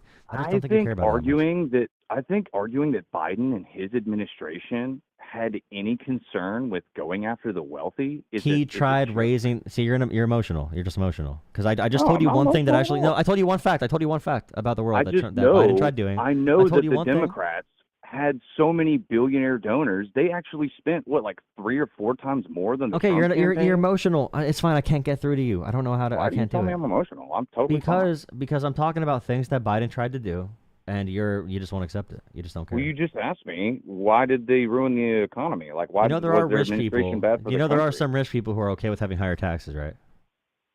Yeah, I'm aware of that. People like Bernie. Since you So mentioned him, no, he's I mean okay with rich having higher people. taxes. I mean the billionaires you're talking about. A lot of billionaires are okay with a higher tax rate. And I think they should pay a lot, right? I think that there's a little bit of a nuance. Yeah, okay, here, but and it's difficult to talk But I about said this Biden because we tried kinda need to raising, make them- but Biden tried raising corporate taxes. Trump took them down to an all-time level. That's a clear difference there. Okay. I think if you want to take that one thing and extrapolate it from everything else that happened. No, I'm just saying on that issue, on that issue, Biden is a million times better than Trump. I'm taxing the wealthy. A million times better than Trump. I think that absolutely any Democrat administration is going to be better at targeting the wealthy than Trump has been, but that doesn't mean they're really doing it or that On they're encouraging American manufacturing, Biden was a million times better than Trump on helping American manufacturing. I think Biden destroyed American manufacturing. See, like for that example, Biden manufacturing under Biden went up more than any president in American history since FDR. Well, I'm a working class guy, and I've been in the ditch my whole life. So when it comes to manufacturing, that's something I know pretty well. Like when it comes to concrete, especially. You probably don't know much about this because the manufacturing they invested in is new age manufacturing. It's all the batteries. It's a battery plants in West Virginia and in Arizona and in Ohio and in Pennsylvania and all these different states. It's new generation solar batteries and other chip production, semiconductors in America.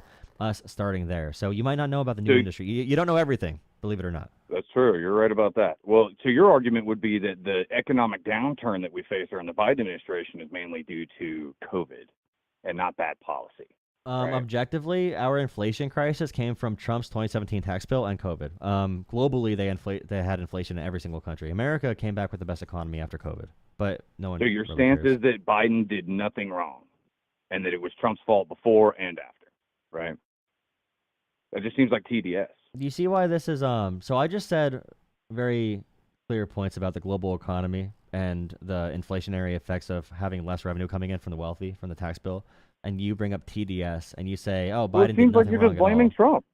Well, you I just gave you Trump okay. every time. Okay, this is why I said you're emotional. I gave 2 points. You can either you can refute the points I made or not. Because you can refute the points I made. You ran away from them. What are the 2 points I made? You can tell me. I didn't run away from the points. Okay, number one. Okay, number 1 point, right? Number 1 point. Okay, counter the points. No, go ahead. You don't got to say TDS, right? You don't got to say TDS. You can actually respond. Oh, let me keep blaming Trump. That's okay. my assumption. Again, run away from the point. That's why I said you're emotional. Respond to the points I made. Well, maybe you could reiterate it. I don't care about Trump. I care about the Trump tax I'm a bill. little slow. Trump is too stupid to know anything. So the Republicans made the bill, Republican tax bill, GOP. I'm not going to say Trump so you don't get triggered. So the Republican 2017 tax bill made our revenues decrease so much and increase our national debt. Much of the inflation we had under COVID was also from, or after COVID, and our deficits were from Trump's tax bill that decreased our overall revenue from the wealthy and made our made our debts higher. We borrowed more money, more inflation. But also globally, the supply chains and globally recovering after COVID, every country globally, their incumbents lost their elections. They had huge inflation in Europe and Russia and China. One reason Putin invaded Ukraine is probably because of the inflation crisis. So like with all the inflation all across the globe and all the economic issues, America came back with by far the number one economy post-COVID. His economic policies, Biden's, did work. It was not perfect in America. It was not perfect at all. But we were the number one country compared to any other first world country. Well, how do you feel about what was going on with all the wars? So just to finish the economic point, just really quick, the economic point about Biden, okay, I don't think he was perfect at all. Okay, I don't think he was perfect at all. But the issue is that we can talk about Biden's you said Biden ravaged the economy. It's just objectively not true. Could he have done more? Sure. But even right now, the price increases from Trump's tariffs are more than we had under the inflation under Biden. So I think when people like you who are partisan hacks bring up Biden's economic issues, but you refuse to bring up Trump's, when Trump is doing worse on things like costs, I just think people lied about being strapped on costs. I think people lied. I think people lied. I think they're coping right now. Maybe someday they'll say that Trump is increasing prices, but all the crying about about Biden increasing prices, I'm just not seeing it because people would be complaining right now with Walmart. I'm happy to submit to your point of, is Trump doing a great job about the economy? I mean, you're saying, well, you're going to call out Biden's mistakes, but not Trump's mistakes. Not a partisan. I could absolutely call out Trump for being a piece of shit. And that's not hard for me to do. And I think that tariffs have just recently, actually, in my last Wednesday meeting, affected my business where I work, and we had a price increase of 7% across the board for every single line item that we offer. I love taxes. Hell yeah. So yeah, I mean, it definitely is what it is. I think we are already hurting as it is, but I think there's nuance to the discussion. I think there's something to be said about whether or not we're willing to pay to equalize where we are in the international trade situation, and whether or not we can tough it out for now to end up in a better Biden situation did more long-term. equalizing for the trade, like national trade. Biden did a much better job. Trump's hurting us right now with national trade and our trade deficits and everything. But like, okay, for the wars really quick before I go into another caller.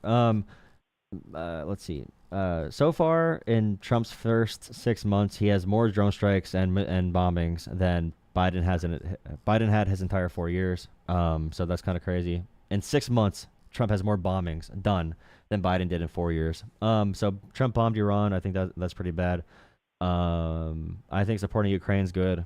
Supporting Israel right now is not good.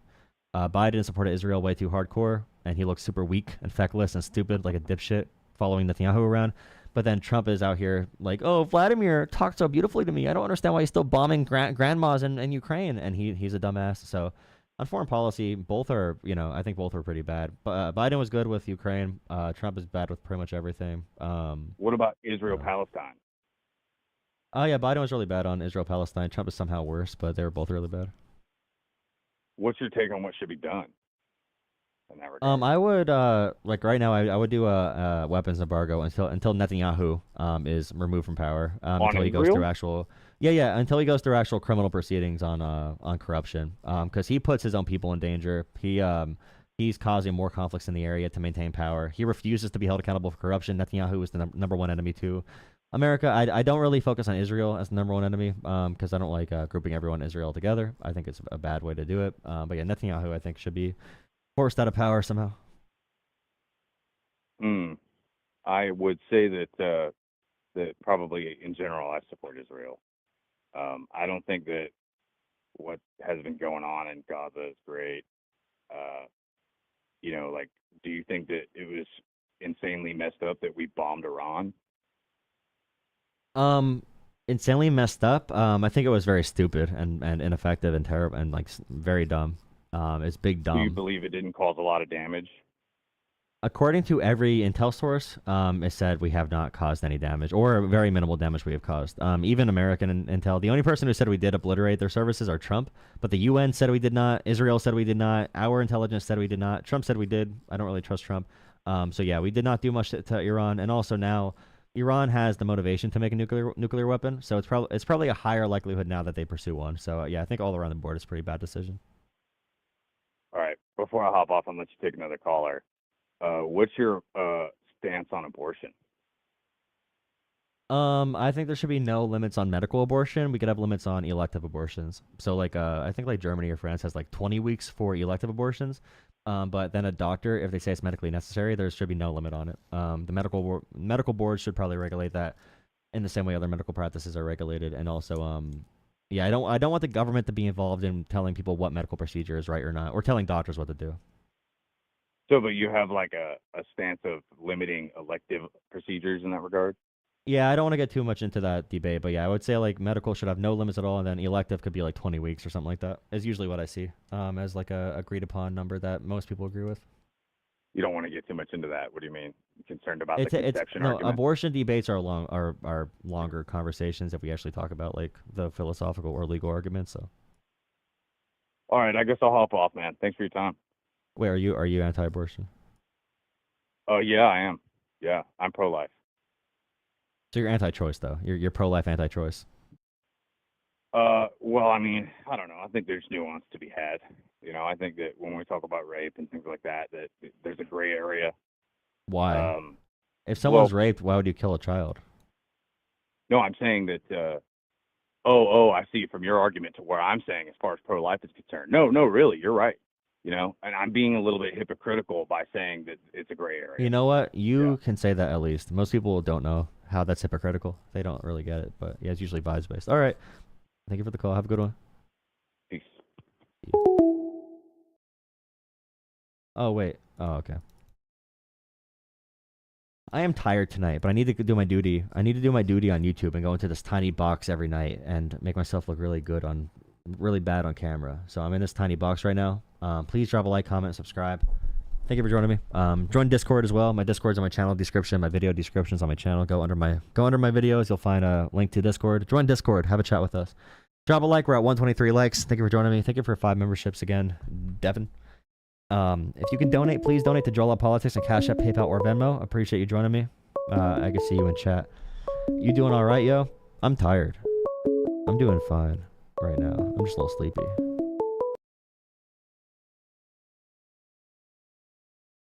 Hello?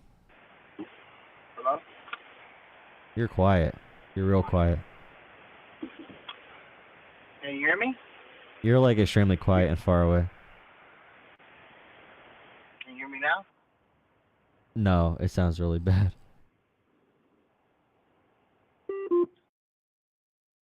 How about now? Yep. Okay, that's better? All good now. All good now. All right, sweet. So, you got the live stream? Are you still on live stream or no? I am live. right now. Okay, and what's the deal with you said that Trump's racist for ICE? Yeah, they're racially profiling people based on their looks and their accents and stuff. Well, what proof do you have of that? The people they're detaining. So, like, for example, a 25-year-old American citizen was detained, a U.S. military vet. ICE told him they don't care about his identification. He is brown, so they said, hey, you're around other brown people who are detaining, so we're going to take you too. And the instruction to ICE focuses on quotas, so getting numbers up on deportations and detainments. And also the border czar, Tom Homan, said that agents are going to racially profile people if they want to, and they're encouraged to. He walked it back like a day later, but they are going after anyone who looks like an illegal immigrant. Yeah, that's pretty bad. But you don't agree that they're going after other people who actually are not Hispanic? Well, they're going after mostly Hispanic or Latino individuals because those are the people that look like illegal immigrants to them, right? So they're going mostly after people in those communities as well. That'll have more people here who are undocumented. Well, based off their numbers, they seem to be going after Africans, Iranians, or Arabs in general. Yeah, they're going after black or brown people, right? Yeah. Well, not just black and brown, but just based on what they shouldn't be here. That's what they're going based off of. They're not going based off, oh, he's brown, oh, he's black. Because why did they detain the 25-year-old American citizen? If that were the case, then they would be stopping everybody, because there's a whole lot of brown. Did you and black see people. Did you see the man that was detained in Chicago, who's an American citizen? And what was he doing? Walking down the street. Yeah, applying for jobs. Okay. And ICE took him Man into in a Chicago? cage. Yeah. And by the way, when we talk about the issues here, so if we say there's a chance to be detained by the government wrongly, we're not talking about every single person in America. Obviously, that's not going to happen to every single person right away. We're talking about the ability for the government to do things that are illegal, to violate individual rights in America. Right? So it might not happen to you or someone around you right away, or it might not happen to everyone. It might happen to a few hundred people, but we don't want that few hundred to turn to 1,000. It should be no one. But the official policy of the government should not be doing illegal things that violate people's rights. Wait, but the government does a lot of illegal things. What are you talking about? Yeah, that should not be encouraged. But it's encouraged by both sides. The ICE right now is not being encouraged by both sides, the way they're doing this now. Oh, actually it is. You know why? Because in California, where they were doing raids in the farmland, they weren't raiding farms. They were raiding pot farms. And do you know the crazy thing about the that? pot is farm that I'm not talking about that exact hold on. situation. You didn't let me speak. We have a really big country. No, you didn't let me speak. The people in the pot farms were actually young kids. So the Democrats were definitely okay with that because the owner of the farm was a Democrat donor. So he was a MAGA donor both sides too. Don't agree with it, but yeah, they do. Gavin Newsom, they arrest people for having child labor. You know the only states in America right now that have child labor to be legal is red states. Oh, right so now, you're okay Republican with states. child labor as long as the Democrats. No, I'm not okay with that. No. Okay, so no, that's what in you California, just finished saying because you're making an calm excuse down. In California, if that person's reported, they get arrested. In Republican states, they are encouraged to have children workers. In Arkansas, they have child workers there in Arkansas. They have undocumented children working in meatpacking facilities after their parents are deported. That's not true because you said that they would get arrested, but the Democrat donor has not been arrested. Calm down. Calm down. Okay. It's not a Democratic donor. Okay, that's not the issue. Yes, here. he was. The owner of the farm ICE. was a Democratic donor. Okay, I know you saw one news story. That's on not television. one news story. That's multiple news stories. Okay, chill. Let's go with the rest of the ICE, stories. Let's talk about the rest of the stories. This is okay? why. So this is why Joe Rogan is there was turning against you right multiple now, people that were arrested in California that were not legal and they shouldn't have been working, right? Okay. Let's say we have one situation. That's okay with California. When we talk about immigration, allows the business owners to hire undocumented immigrants. when we talk instead about of giving them California, jobs, instead of giving citizen jobs. so in California, if they want to focus on violent criminals, I think that's a good thing. Americans want to focus on violent criminals. They don't want to focus on random people working. They don't want to focus on that. They want to focus on violent criminals and people who are actually public safety threats first and foremost. That's why they're against what ICE is doing right now, most Americans. Now, ICE having no identification and face masks and pulling military forces into American streets to raid Home Depots and stuff, Americans are not going to like that for good reason, right? No, that's actually pretty good. Okay, then you're cringe and gay. You're cringe? And gay. Okay, that's fine. What's wrong with being gay? Are you a homophobic? Guys, we got another one, guys. Guys, we got to tally this. This is number 2 since I started counting. I have a running joke on my stream where we say, like, I call a conservative gay, and I see if they, like, fake woke scold. Like, oh, are you homophobic? Is gay being bad? You are the next winner. Okay, I got to put another tally down on the counter. Guys, claps in chat. Claps in chat. We got him. We got him, guys. We got him. Another easy dub, bro. Another easy dub. We got him. That's really funny. We got him. Because only conservatives give a shit. Only conservatives pretend to care. It's hilarious. Okay, keep going.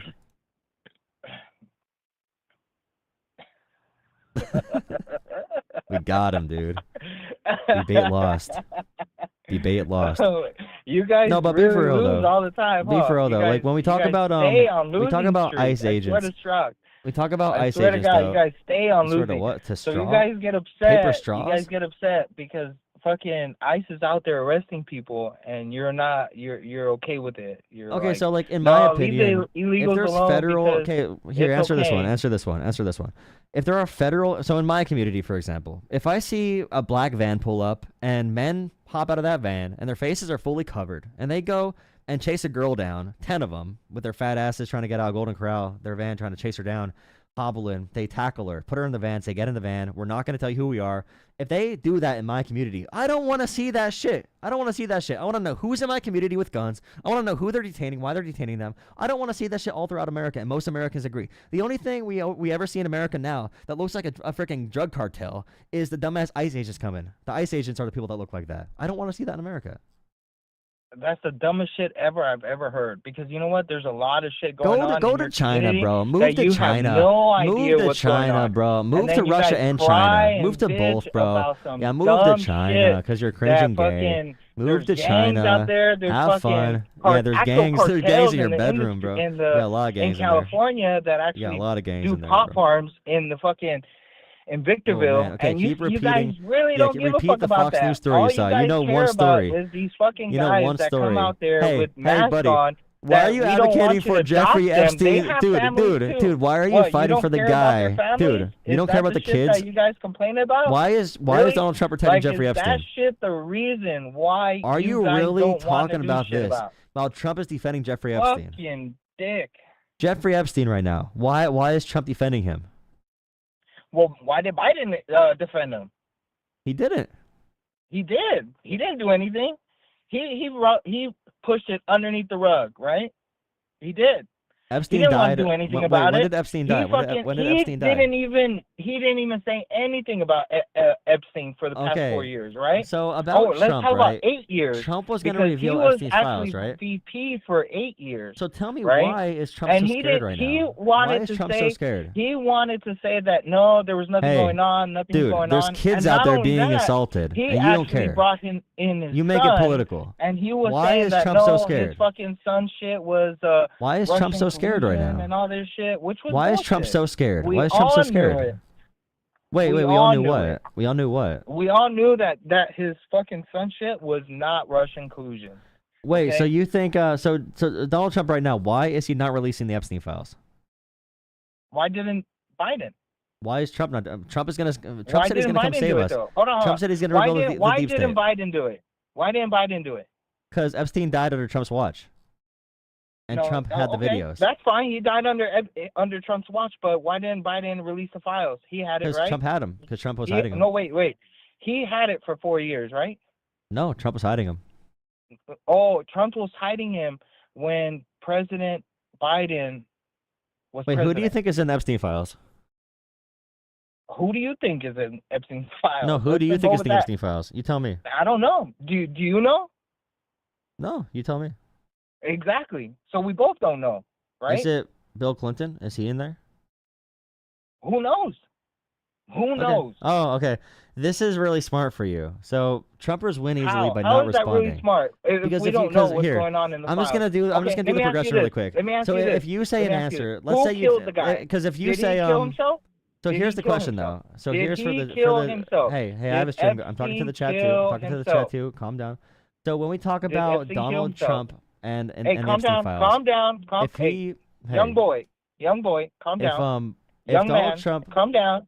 if Donald Calm Trump released down. the Epstein files Calm right down. now, Calm if down. this caller would Calm answer my down. question and say, like, for My little example, boy. Bill Little boy. Clinton's in the Calm Epstein down. files, he would need to admit there's left-wingers in there. If there's left-wingers in there, then why wouldn't Trump release it?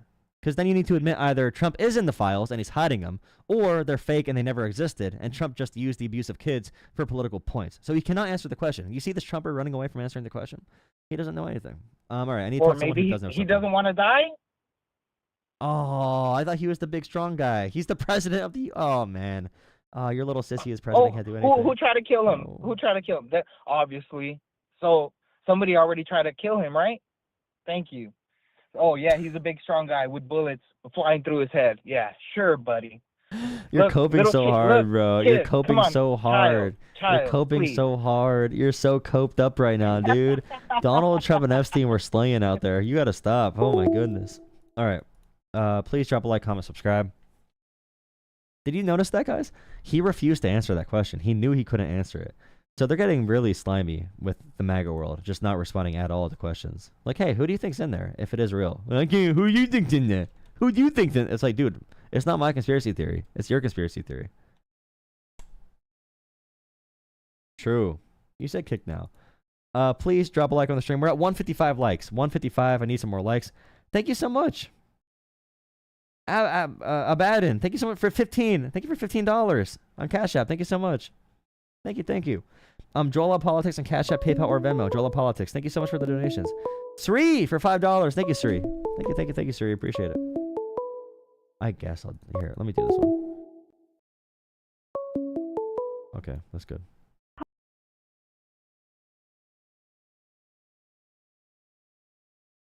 Hello? Wait, why did this guy call and hang up right away?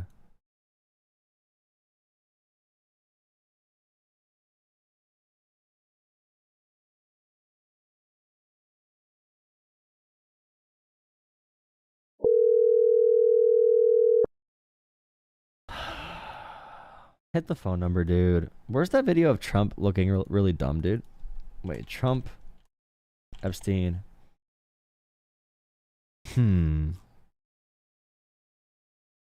Trump and Epstein are going crazy in the club, bro.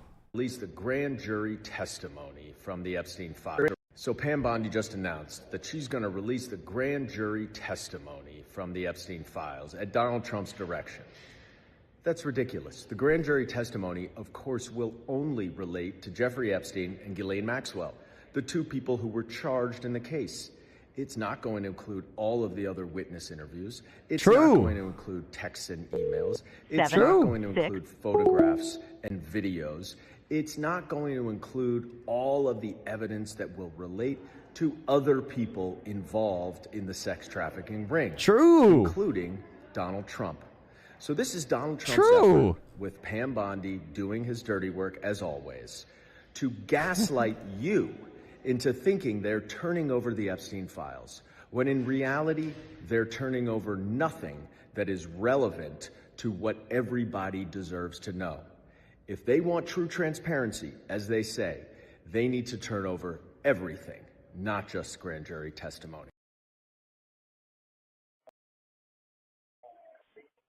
You gotta stop lying, Jolah. Just why is it so hard to tell the truth? Not that hard. You know, you're separating, you're adding to all the hatred and division in this country. That's all you're doing. Shit! I'm sorry. I didn't mean to. Bro, I'm adding to the hate and division of this country. No, dude. What a shame, dude. Guys, join Discord. Call the number. Call the number on the screen. No one's calling the number on the screen. Oh, wait, there's one person. Oh, no, dude. Stop, dude. Stop calling. Stop calling, brother. Go to bed. Go to bed. Go to bed. Just say the truth, dude. You're not saying the truth enough. The truth is whatever I agree with, dude. Like, come on. As we watch the Jeffrey Epstein scandal rock the second Trump administration, it's worth remembering.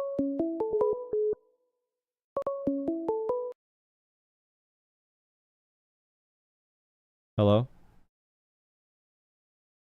Howdy.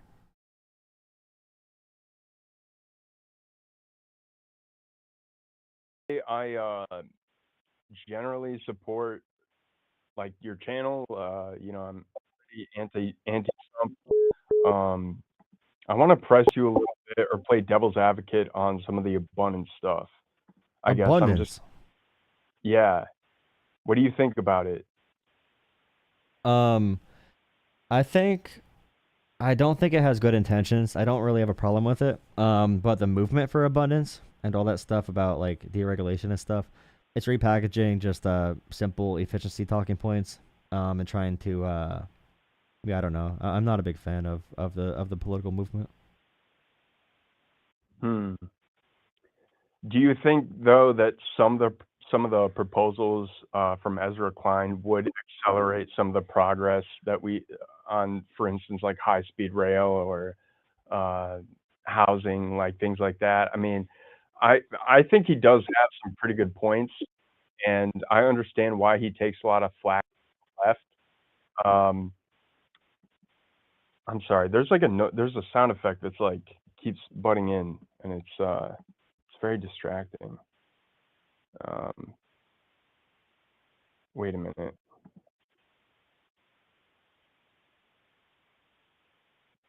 But do you have Discord?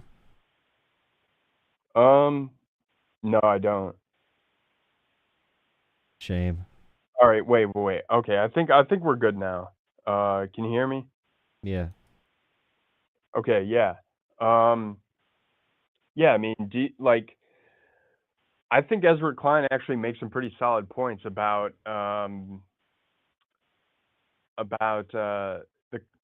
just the way some of these regulations are very cumbersome, and I think if we were to get rid of some of those, it would pave the way for a lot of progress in terms of like infrastructure, and it would really open up a lot of possibilities for the Democratic Party to actually have like a real thing that they can point to say, yes, this is like hard evidence of where we're at, what we're capable of, and then it provides like a solid contrast to what the right is providing, which I think is clear to everybody is just tax cuts for the rich,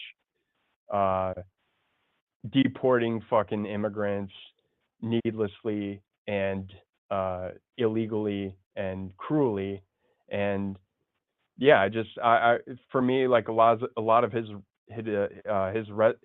rhetoric resonates. Sorry for the tongue twister there, but yeah. My issue with Ezra Klein and these neoliberals, and I'm probably more of a liberal to be honest, in many ways.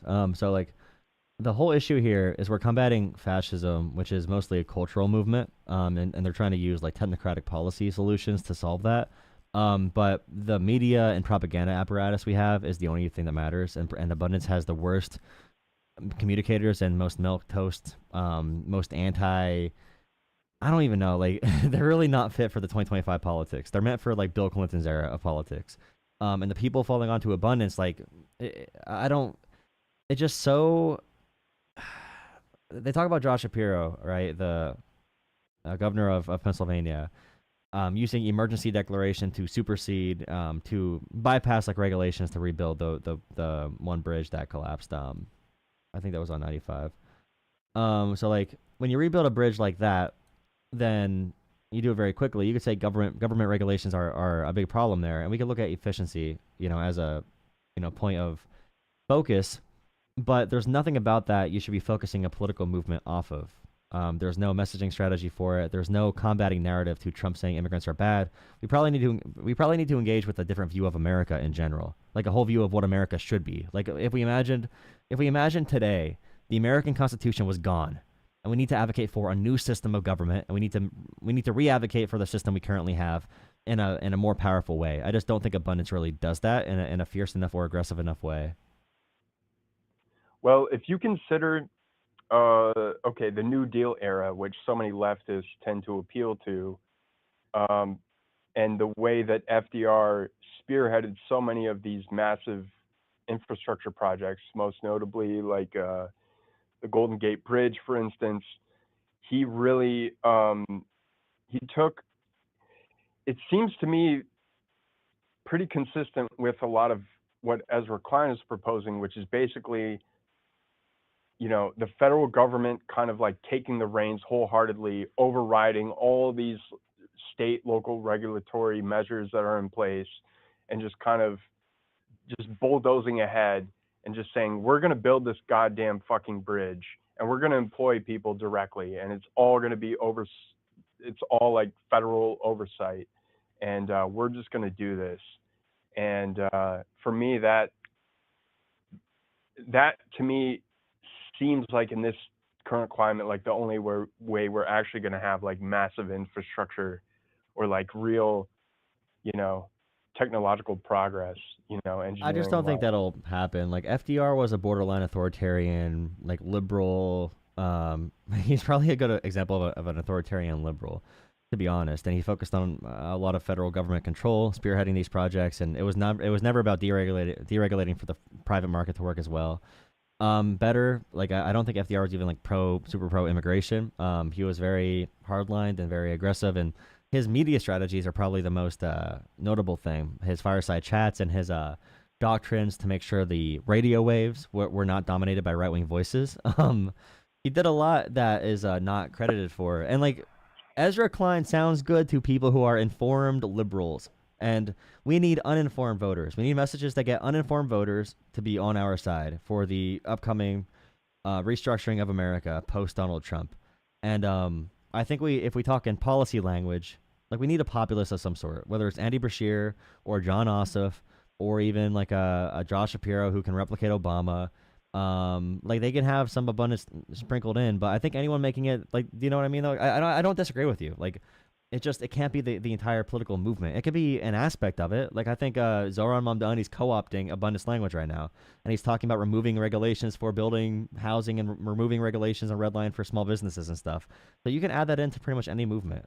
Even the right wing, like Elon Musk pretends to be pro abundance on the right.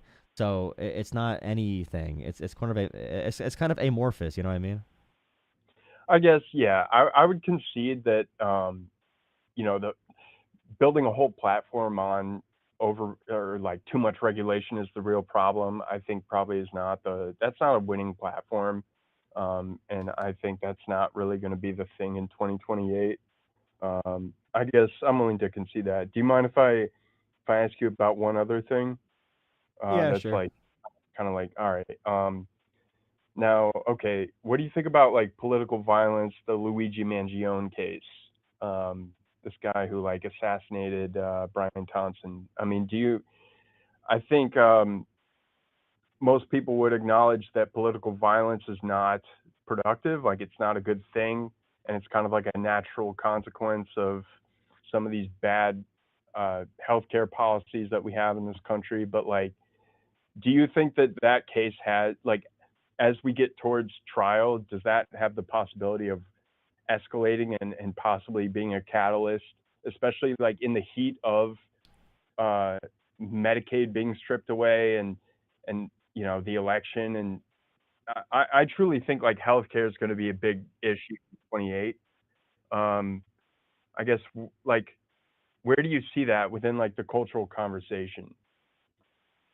It's really funny because Luigi is like a radical centrist, borderline like right-wing individual. He watched Joe Rogan. He was watching podcasts and reading books from right-wingers mostly, maybe sprinkled in left-wingers, but the left took him as like a cult hero on the internet because he like went after a healthcare CEO, but he really was a radical centrist who believed in really weird fringe ideologies. Kind of in the same way that the attempted assassination of Trump, that shooter was the same kind of way. He's sort of just like all over the place, weird ideologically, just kind of unhinged, and also falling into weird internet spaces. Maybe like borderline Fuentes, Groyper, like it's a lot of combination of weird ideologies with them. So I don't think he himself was really motivated by and any huge issue or cause. He probably is just a narcissist, crazy person that decided to go shoot someone. But the cultural conversation on healthcare, I do think if there probably should be a radical message on there, and Democrats are good when they're caring for people, and Democrats need to be aggressively caring for people, and I think healthcare is one way they can do that. I'd probably advocate for like a healthcare system to meet the time. And you brought up abundance, so I assume you're more of a centrist, right? I don't know. I'm hard to pin down, to be honest. I think I'm labelless. Me too. Yeah. But yeah, just in general, like a healthcare system like Australia, for example, or like I think Germany has a similar model where every person has healthcare. There's a 2-tier system essentially. There's 1 tier, everyone's on the government plan. You can go to a government hospital, go get government care. But if you get a private plan, you can get that too, get a rebate from the government. I think in America, having Medicare be expanded to everyone, but then having an option for a private care that'd be added on top of it or as a substitute would be probably the best American universal healthcare system. Sort of like a multi-payer system like that. I don't think single payer will ever work in America. It's not going to happen. I think running on Medicare for all can be effective because voters don't care about the details. And then the idea would be if you run on Medicare for all, you would eventually meet at some type of public option or multi-payer universal system. So, yeah, that's the idea. I've definitely heard that before. And then the counter to that is like, well, if you leave room for the private space or for the private sector, then they're going to like over the course of many years, they're going to encroach and they're going to kind of like use whatever, room that you leave for them. They're going to like capitalize on that and try to like pass laws and lobby and kind of advocate for themselves in ways that are very corrosive. I don't know. It's very tricky. Like, I agree with you. Yeah. Like the idea of like transforming the entire fucking healthcare system in this country to single payer within a 4-year span of like a presidential term is not realistic. I think like it's much more real. Yeah. It's much more plausible that we have a public option that's somehow, and even that would be a major, major step. And that would be like very difficult. And then from there, depending on how it goes, you'd have to build. But I don't know. I think the Luigi case is very interesting because I think you seem to kind of paint him off as like kind of like a typical narcissist radical, somebody who's like mentally unwell. But when you dig into some of the details of that case, it's very fascinating. And I mean, this guy went to UPenn. You mean the back pain stuff? Huh? You mean the back pain stuff? Yeah, some of the back pain stuff, some of the details, and also like the prosecutorial misconduct. There was just a new thing to recently where like they had, I guess, falsified a whole subpoena. They sent it to his healthcare provider or his insurer, and then to try to dig up all these details about his health background illegally. And the prosecution has yet to respond. It just came out today, but yeah, I think that case is like very strange and something to keep an eye on. But anyway, that's pretty much it. I know you're here to debate Trumpers, so I don't want to keep you on too long. Yeah, the night's winding down. I appreciate the call, man. Yeah. All right, thank you. Have a good one. Yeah, have a good one. Please drop a like, comment, subscribe, join Discord, like usual, dude. I might play some Sonic. I haven't played Sonic in forever, dude. I haven't played Sonic in forever. Holy shit. I need to play Sonic the Hedgehog, dude. Holy shit. Or Counter-Strike. Counter-Strike or Pokemon. Garfield Kart. Now, Garfield Kart's a good game, dude. Garfield Kart is the game that you gotta freaking play, dude. Garfield cart. Garfield cart. Garfield cart.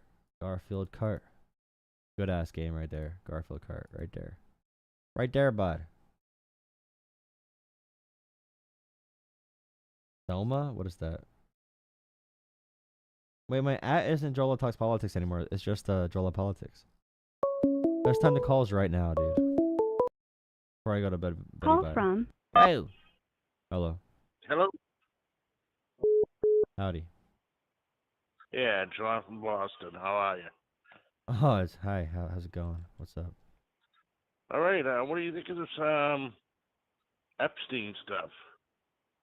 You think it's gonna sink Trump, or do you think he's gonna just keep going along? Well, I'll tell you what. We have reports today that Trump instructed 1,000 FBI agents to go through all the files and find anything that mentions Donald Trump.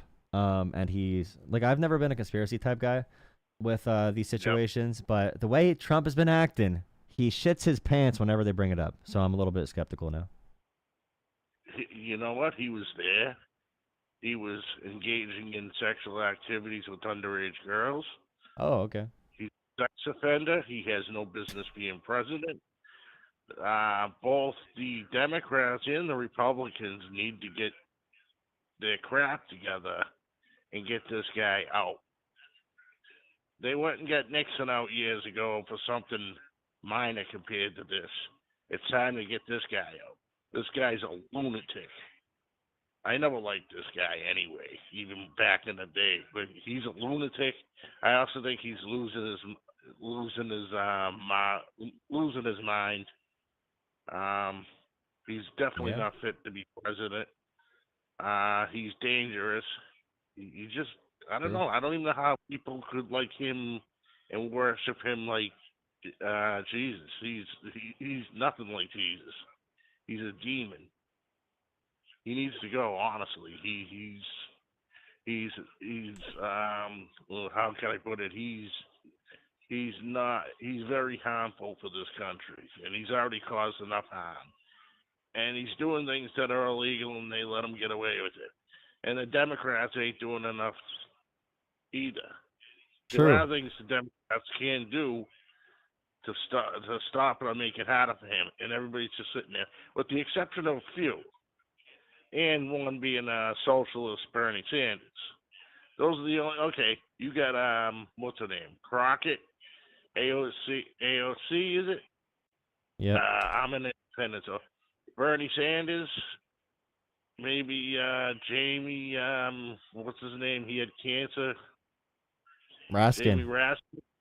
Yeah. Can you name anybody else? I'll throw Liz Warren in there too. She's been a little bit aggressive. Surprising. Yeah, they've been talking about it more. So, I'm just saying right now, it is kind of crazy. Trump is wiping his name from everything, but the cult's gonna come back. The cult never cares. They'll find a way to justify everything. So. I'm telling you, man. I don't think this country has ever been this crazy. We've been through some crazy times, but I don't think we've ever had a president this crazy. We're rolling back to like the 70s and 60s. Yeah, I don't even think it was this bad back then. And it was. I'm not saying. Well, we had like a new bombing. We had a new political bombing like every day back then. So it is definitely better now, but it also is worse in some ways. It really depends on what we're talking about. Yeah, I don't know. I just don't think Trump should be president. I honestly don't think he has any right being president anyway. And you can blame all these TV networks. A lot of them hate him now, like The View and things like that, putting him on the show. We're going back several years now, before he was president. Shows like The View were putting him on the show. Remember the Obama birth certificate thing? Yeah. He did that on The View. And there's been other shows too. They had Trump on there. In fact, They all helped him. They all helped him out. Yeah, now they cry about him, except Fox News. Fox still loves They all him, laughed. but They were happy to see him. Yeah. I don't know, my friend, but that's what I mean. People watch too much of the news now. A lot of the news is not active, but people believe it. So if Fox News says Donald Trump's gonna make the economy skyrocket. Everybody that watches Fox News is gonna swear to God, economy's gonna skyrocket tomorrow morning. So, Yep, that's they're pretty breaking much America. They're selling pieces of America for profit. It's not too good. Well, the thing is, people need to smarten up. This just showed you, by people worshiping this guy, how stupid a lot of Americans are. You don't. First of all, you don't worship any politician like that. But True. I mean, it's just nuts. So that's pretty much all I gotta say. But I've never seen. I'm 50 years old. I've never seen anything like this in my life.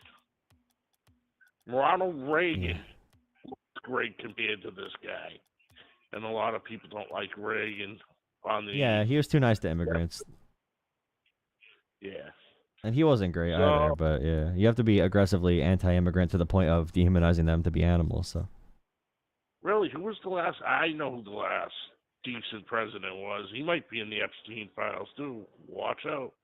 Bill Clinton? Yep.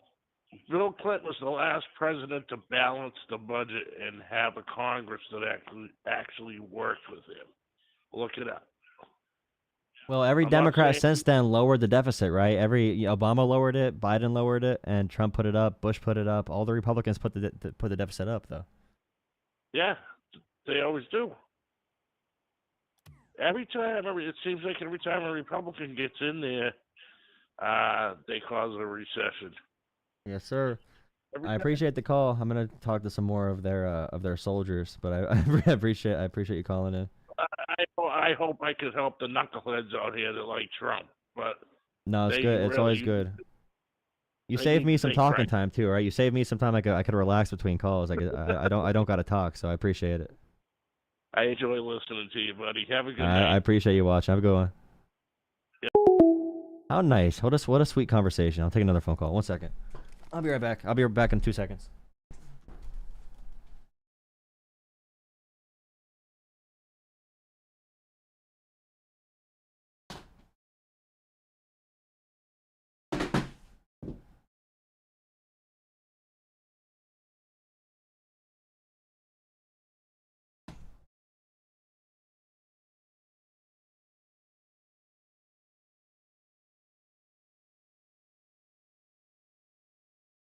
Okay. By the way, for my goal for a new studio eventually, I started looking at possible options today. So, well, yeah. On like apartments and stuff that I could have an extra room in. So if you want to donate, thank you. I appreciate it. We're getting close, hopefully, to a new thing. Help me out. Have a better setup. Okay, buddy. Well, how about you stop spam calling me for 2 seconds so I can actually answer your phone call? Oh, all right. How's it going for you guys? 187 likes. Colbert got fired, dude.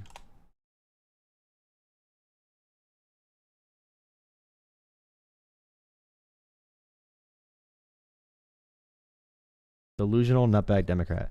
I am a delusional nutbag Democrat. Thank you.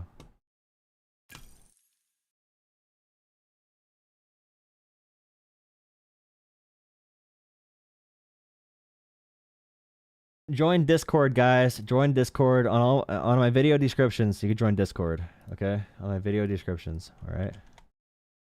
And my Discord link, okay? All right.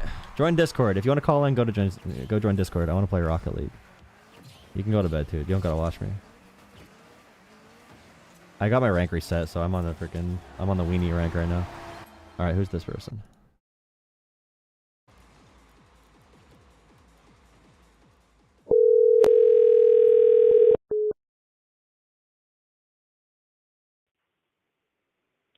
Hello. Hi, this is the Politics Show. How's it going? Hi. Going good. Just to be clear, I am not a fan of Trump at all, though I am willing to ask some questions that somebody that would be a fan of Trump might be willing to ask, just to see if we could peacefully debate those things. Okay. Are you liberal, conservative? I'm independent, but I'm much more left-leaning. Okay.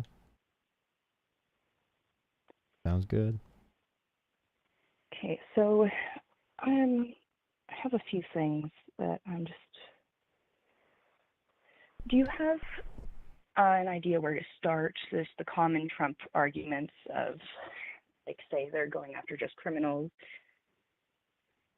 You know, it's funny because when you said common Trump arguments, that's the exact thing I thought of as well. Yeah. I would probably say, you know, some good videos that are very descriptive. So the Tufts University girl, the PhD student that was talking about Israel in an op-ed 2 years ago, the video of these ICE agents hopping out of their unmarked car with full masking on to throw her into the van. Like, why do you need 6 people to do that? Why are we putting all this money towards this? Like, she just had an opinion. We're going after her. That has really worked for me to describe one of the big issues with ICE and the overextension of what they're doing. And the videos are really helpful to show, like, oh, we don't want this in America. It looks like it's out of Russia, you know. Yeah. Now, say if a Trump supporter was on the edge, questioning things, how would we go forth about that? Because I see that a lot of people are on the outside that are, well, seeing things going on for what they are, or at least closer to what they are. They're treating these people like cult members, and I do appreciate the psychological side of it, considering cognitive dissonance and such.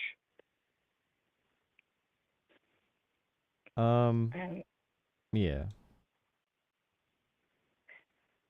Yeah, I Is guess there a I just particular ask, way you want to approach it? I guess I wanted to ask you particularly. So, like, what would be an example of a, you know, discussion point on immigration or on, like, you know, what topic? Say, this isn't what I voted for. Turns out Medicaid is a part of the health insurance that I have, but it wasn't called Medicaid, so I didn't think it would affect me.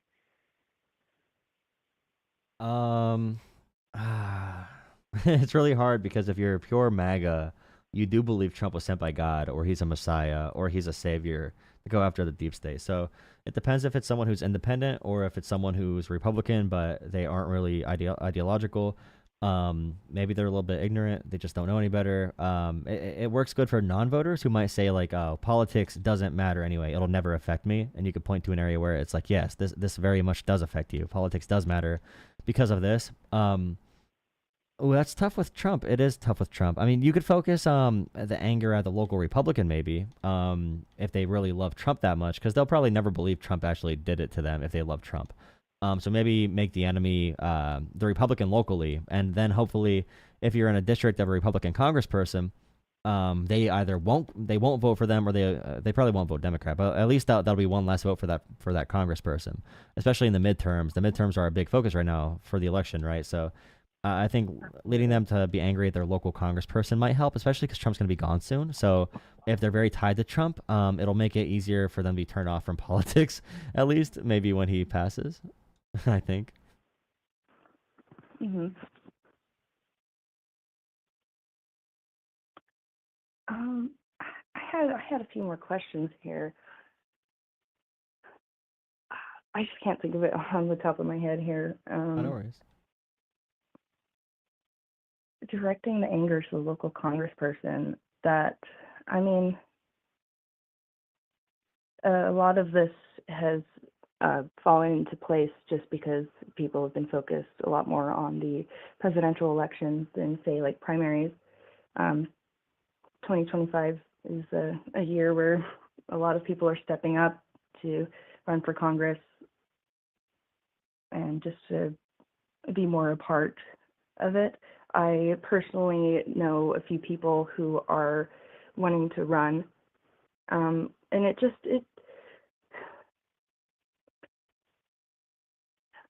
I have a lot of perspective on the approaches that have been taken psychologically, such as cutting waste, fraud, and abuse. I've learned quite a bit from Aristotle.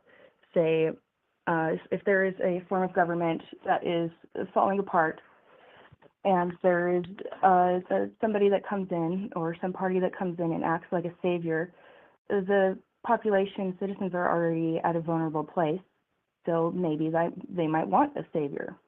Save America, make America great again. It's tough because with the current movement, it's mostly cultural. That's why when you talk about waste, fraud, and abuse and cutting that, they bring up a program about like supporting trans people somewhere or gay people somewhere, or supporting immigrants or supporting African kids. They don't care about those things very much. Even costs. Trump has made that situation worse in America, but they are not complaining because they're happy Trump's going after immigrants and trans people and the groups they don't like. So it's really hard in America because we are a rich country. The feeling of ultimate poverty is hard to get to if you have a relatively stable lifestyle. And much of the anger about like inflation under Biden was drummed up by Republicans and their propaganda. So the savior they're looking for in Trump is largely self-induced or induced by social media and other things causing like a psychosis among people. So the question would be, how do we help people recover from that mass psychosis? And is it possible with social media? If you go on someone's Twitter feed, a right-wingers, like if I had their Twitter feed, I would have permanent mental damage. Like I would have PTSD from the content they absorb on a daily basis. The version of reality they inhabit, I mean, is inhibiting their ability to perceive what's real, you know? So it's important to understand what stream of info they're getting, and it's kind of like a drug. You have to move them onto a new source, and Democrats have done terribly going onto podcasts, and they're doing it better now. But like a lot of these people listen to Joe Rogan, they listen to Theo Vaughn and all these podcasters, and that's the only way to reach these people, is to reach the media they consume, you know? So it's a huge issue that supersedes politics. Yeah, I've definitely got a bone to pick with algorithms and information that's being fed to you versus an individual going out to seek said information on their own accord. There's a lot of anti-intellectualism going on, especially with AI coming up. Yeah, the fake videos are not going to be good at all. Once they post videos of someone doing a crime and they just believe it uncritically because they believe anything. So. No, and there's AI going on with each side, and it's a bit disappointing to see. It's not going to be great. And we always assumed when like climate change happens and there's more tornadoes and floods and fires that people would wake up and be like, "Oh crap, this is a big issue. We should have done better." But now these things happen and they just blame it on cloud machines and a bunch of other conspiracy theories. So there's a thought right now where if we're going to lose intellectualism, if we're going to lose all thought and critical thinking, that they'll just let society fall apart, and they'll blame other people along the way until they die, until we all die, essentially. And that's a really scary thought. And if you look at the theocratic nationalist, Christian nationalist, authoritarian nature, it is sort of like a death cult. They follow a leader. They believe this person is a messiah. They'll follow them to anywhere, whether it's in a volcano or drinking the Kool-Aid or whatever it might be. And the rise of Christian nationalism in America is American authoritarianism. And like Mike Johnson and all these different people, Donald Trump, Charlie Kirk, they are openly authoritarians, and the Democrats are very sloppy in their pushback to that, which is, you know, the opposition party needs to be strong right now, and Democrats are finally getting to, you know, some decent level, but they're not anywhere near where they need to be. Yeah, the GOP, they're using the word of God as an ultimate word because, like, don't question an all-knowing, all-being thing, right? It's already, that adds so much more element to the cult itself. Questioning it, openly questioning it, especially if someone that is a part of the MAGA base has their environment and the people around them who also have or used or had the similar thought processes of Trump is going to save America. I imagine it would be hard to express doubts, because with cults, if you express doubts If you challenge the authority, you're going to be ostracized. And people, naturally, they are social creatures. They want to be around other people. Now, there is an interesting point you made here about blaming others and just the entire scapegoat argument, and how there is just so much festered anger going on with MAGA. And with anger, you got to direct it somewhere. You got to channel it. You got to direct it somewhere. And it's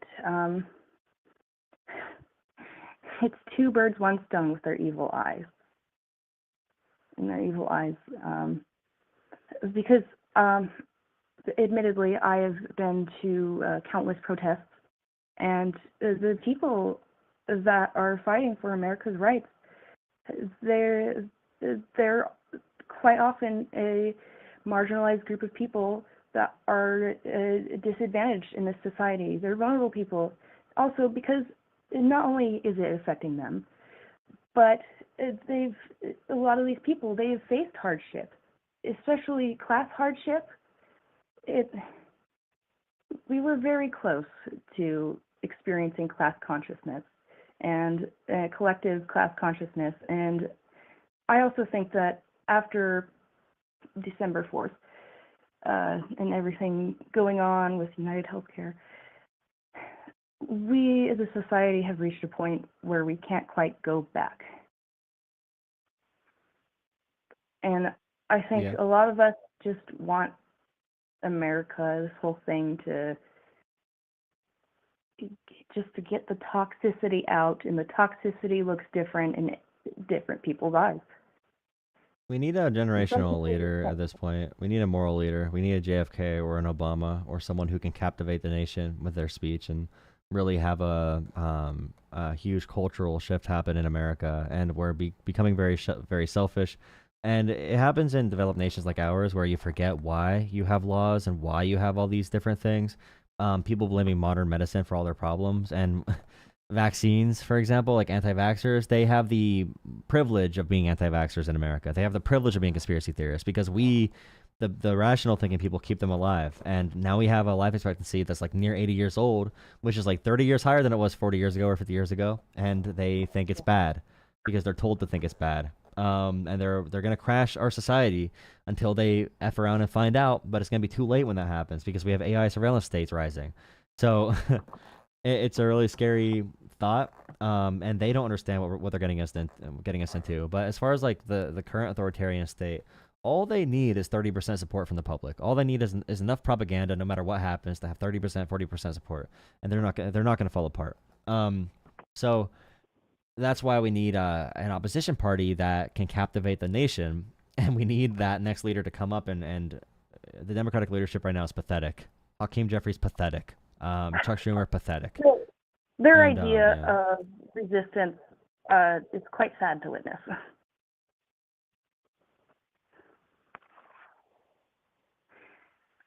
I have a very specific point to make here, and it does have to do with vaccines causing autism.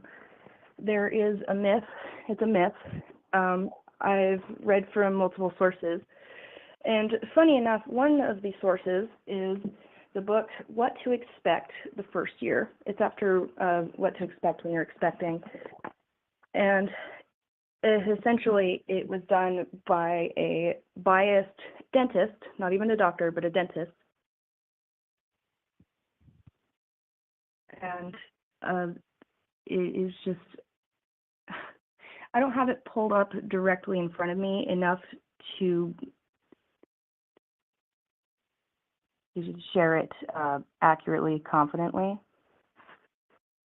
And also, I think that's worth admitting. I don't want to say I know things that are, that I don't know like the exact words of it.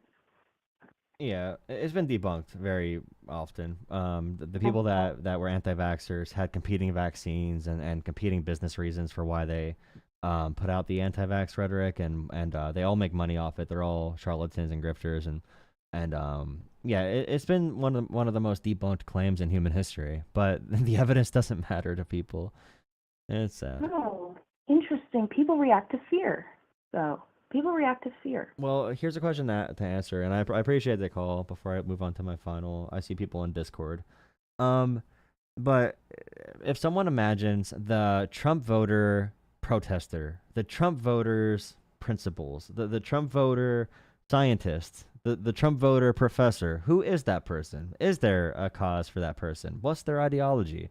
What, what does the functional society, why it just, yeah, what would they protest for? Would they do they know why people protest? Do they even have the foundation to understand why a group needs to protest, or why someone needs to protest for a freedom they don't have right now that the government's taking away?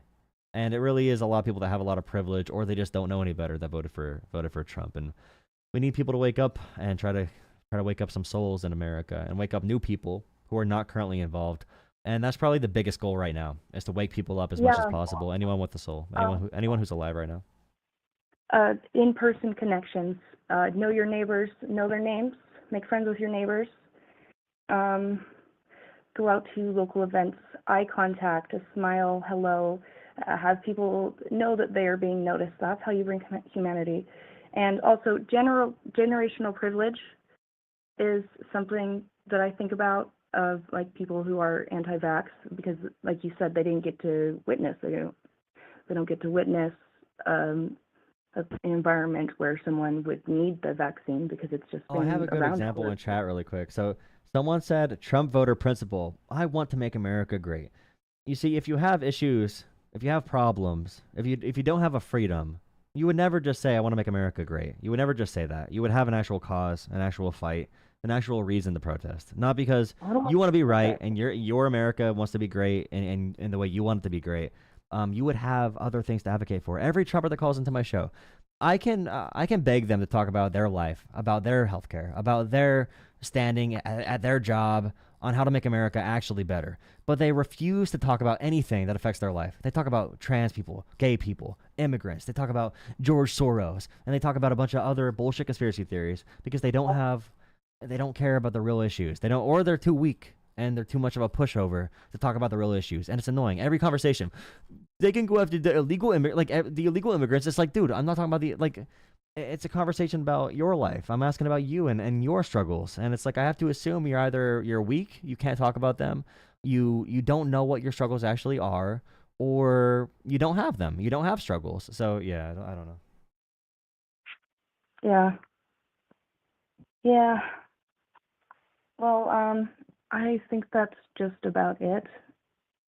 I mean, just a bit more empathy around the world is helpful. Also, looking at projection, that Trump projects a lot. He says that, if you know about projection, it's saying this person has a problem, but I have that problem and I don't want to face that problem, so I'm going to say that this other person has the problem. Anyways, I will leave it at that. Chinga la migra. I'll see ya. I really appreciate the call. Thank you for watching. Thank you for calling in. I really appreciate it. Thank you. See ya. All right. Thank you. Have a good one. All right, guys. I'm done taking phone calls. I'll go to Discord for the final call. I have 2 people waiting.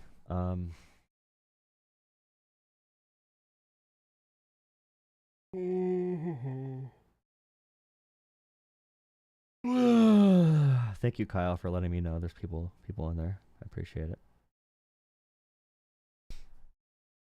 All right, we're at 27,600 or 769 followers. I'm tired of shit, dude. I'm tired. I don't want to be streaming. I do want to be streaming. I'm just tired. I'm gonna be traveling from like Tuesday to Sunday, so I'm making sure I get my days in. I don't want to take any days off because I'm gonna be gone for so long. So I'm gonna keep on trying to go. Thank you. Please like up the stream. Thank you. We're getting off soon though. We're tapering down for the evening, so we're gonna be off soon. We're gonna be off very soon. Very soon.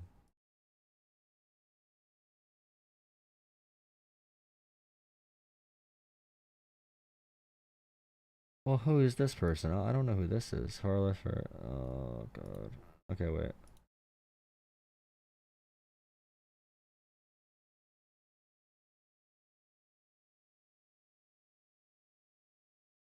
Hello.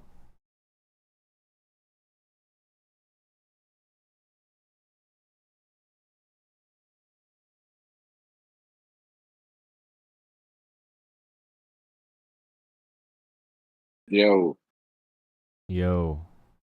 what's going on, bro? Nothing. I just pulled you in quick. What's up? I appreciate it.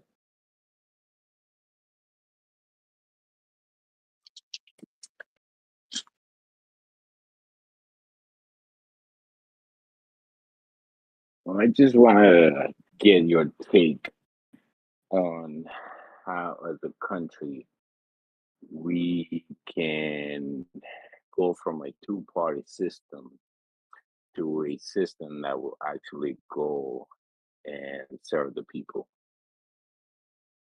Well, you probably need something like ranked choice voting to start off. And that's probably the main thing is reforms like ranked choice voting. I'd say getting money out of politics is probably a huge thing, and I think money out of politics is the number one goal in general, because then the two parties are going to be better themselves, and you can grow third parties within the two parties. So yeah. Here's the thing. I've been following politics since maybe '08 when Obama was in, and I've seen what Obama did. You know, I seen he was called the deporter in chief by Mexicans.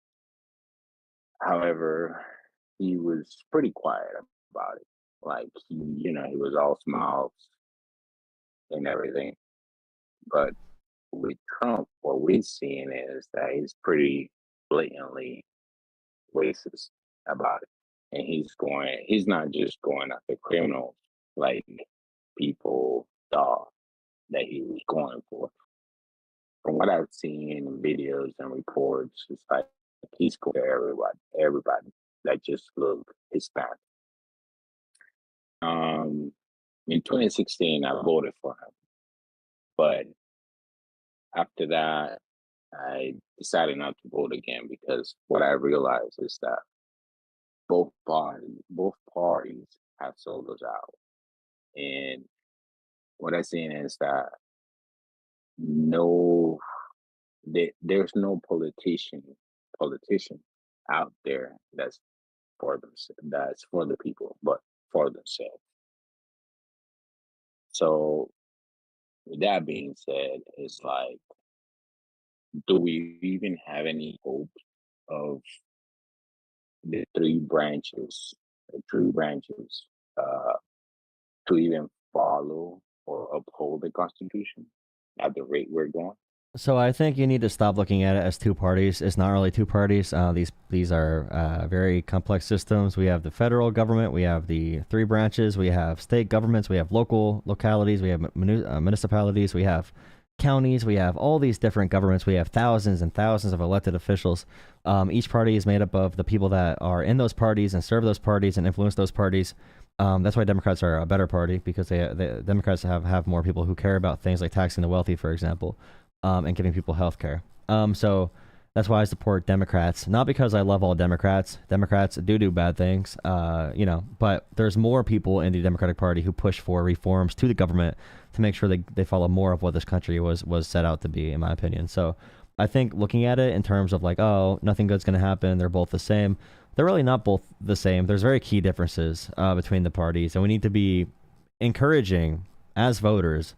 We need to encourage good things in politics. If we encourage good things and we incentivize, if we make the incentives geared towards doing good things and supporting freedoms and supporting the working class and middle class, then we use our votes to vote people out and elect people who actually give a shit.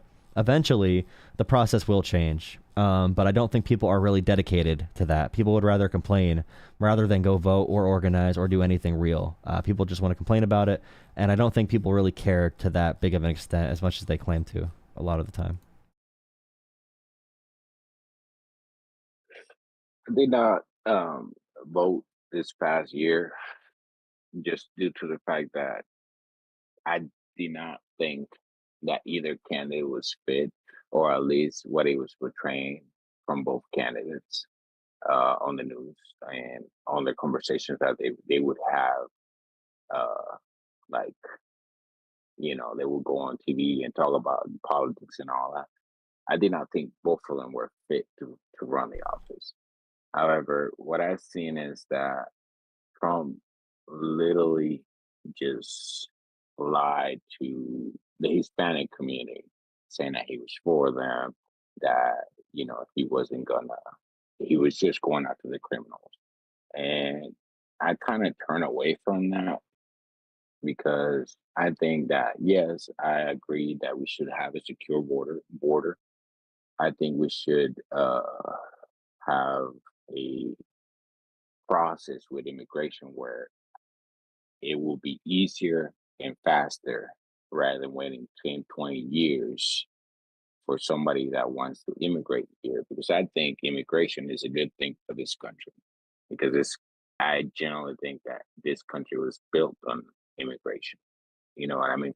And for all the people that are not complaining, saying, oh, the immigrants are taking their jobs, they really are not very informed about what jobs these immigrants are taking.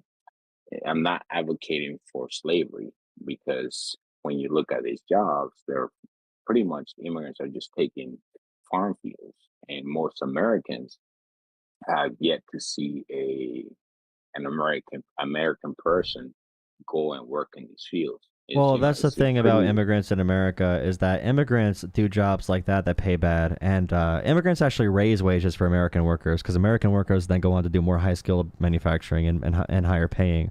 So, like, even in the worst sense of like self-serving nature, Americans benefit from immigration in every single way. Now, I will say that. Yeah, there's a lot of nuanced conversations here. Trump kills the conversation. He makes it all about just hating people and being mad. We got to get away from that. But like right now in America, and I'll probably head to bed in a minute or two, so I'll let you finish on something. But in America right now, it's like a mainstream opinion to say that, like, for example, this sentence. These illegal alien foreign invaders, actually not just illegal, these legal foreign invaders as well, are making Western civilization collapse from their evil third world disgusting ideologies. These vermin, disease-ridden, aliens are tormenting our communities, and if we got rid of them, our entire lives would be perfect. It would be a utopia if we got all these people out of America. These people. That sentence now in America is completely accepted into the normal political conversation, and that was not normal even 4 years ago, let alone before Trump took office the first time. And Trump is the main reason why that's now an acceptable thing to talk about in America. Because you brought up Obama, he was crazy on immigration, but he did not need to call immigrants animals to do so. Even Reagan. Ronald Reagan spoke highly of immigrants. Bush, H.W. Bush, George Bush spoke highly of immigrants. George W. Bush supported the program in Africa to save all those lives. Trump killed those programs for no reason. Pennies on the dollar. 12 cents. Like for 12 cents a year, we can keep 14 million African children from dying in the next 5 or 10 years. And they just killed the program without any soul, without any morality whatsoever. And we cannot treat outsiders like immigrants or people in other countries like this. A country's foreign policy is probably going to represent what happens domestically eventually. And we cannot keep going down this road because a government cannot protect freedoms here if we don't try to protect freedoms in other countries either. So, and I agree with you in what you just said. So here's the thing though, what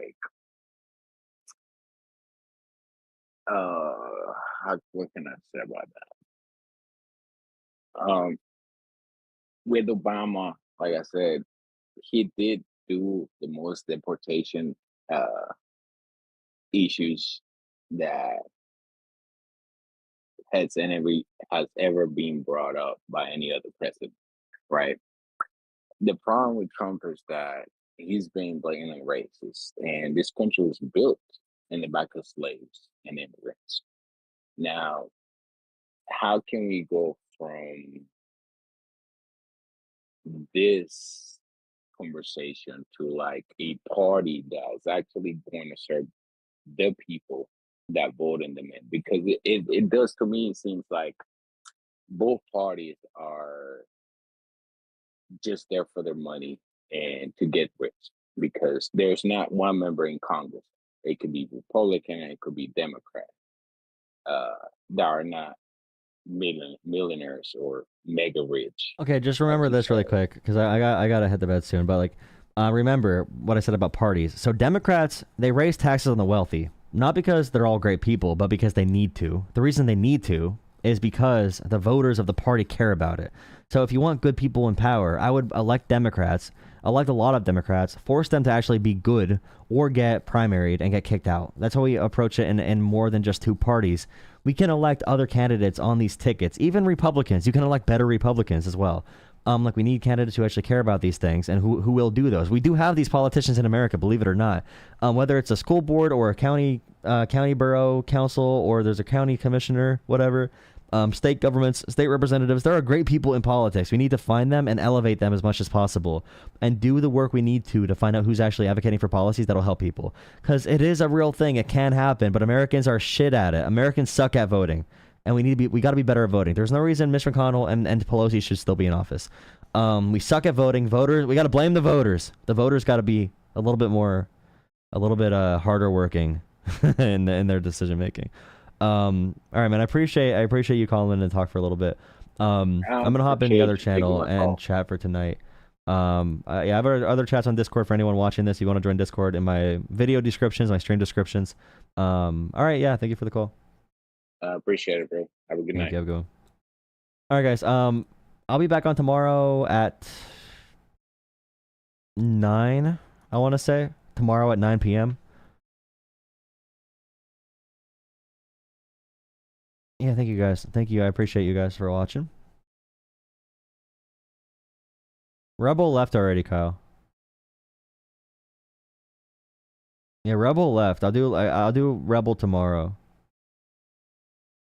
Tell Rebel I'll be on tomorrow. I gotta go to bed. But if Rebel wants to talk tomorrow, I'll definitely. They could definitely call in tomorrow.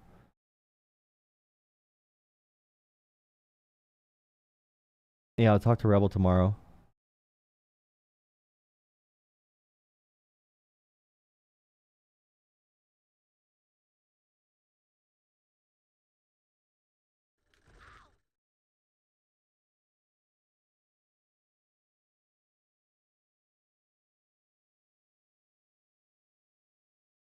All right. Thank you for watching. Please drop a like, comment, subscribe. Be back on tomorrow. I'm exhausted.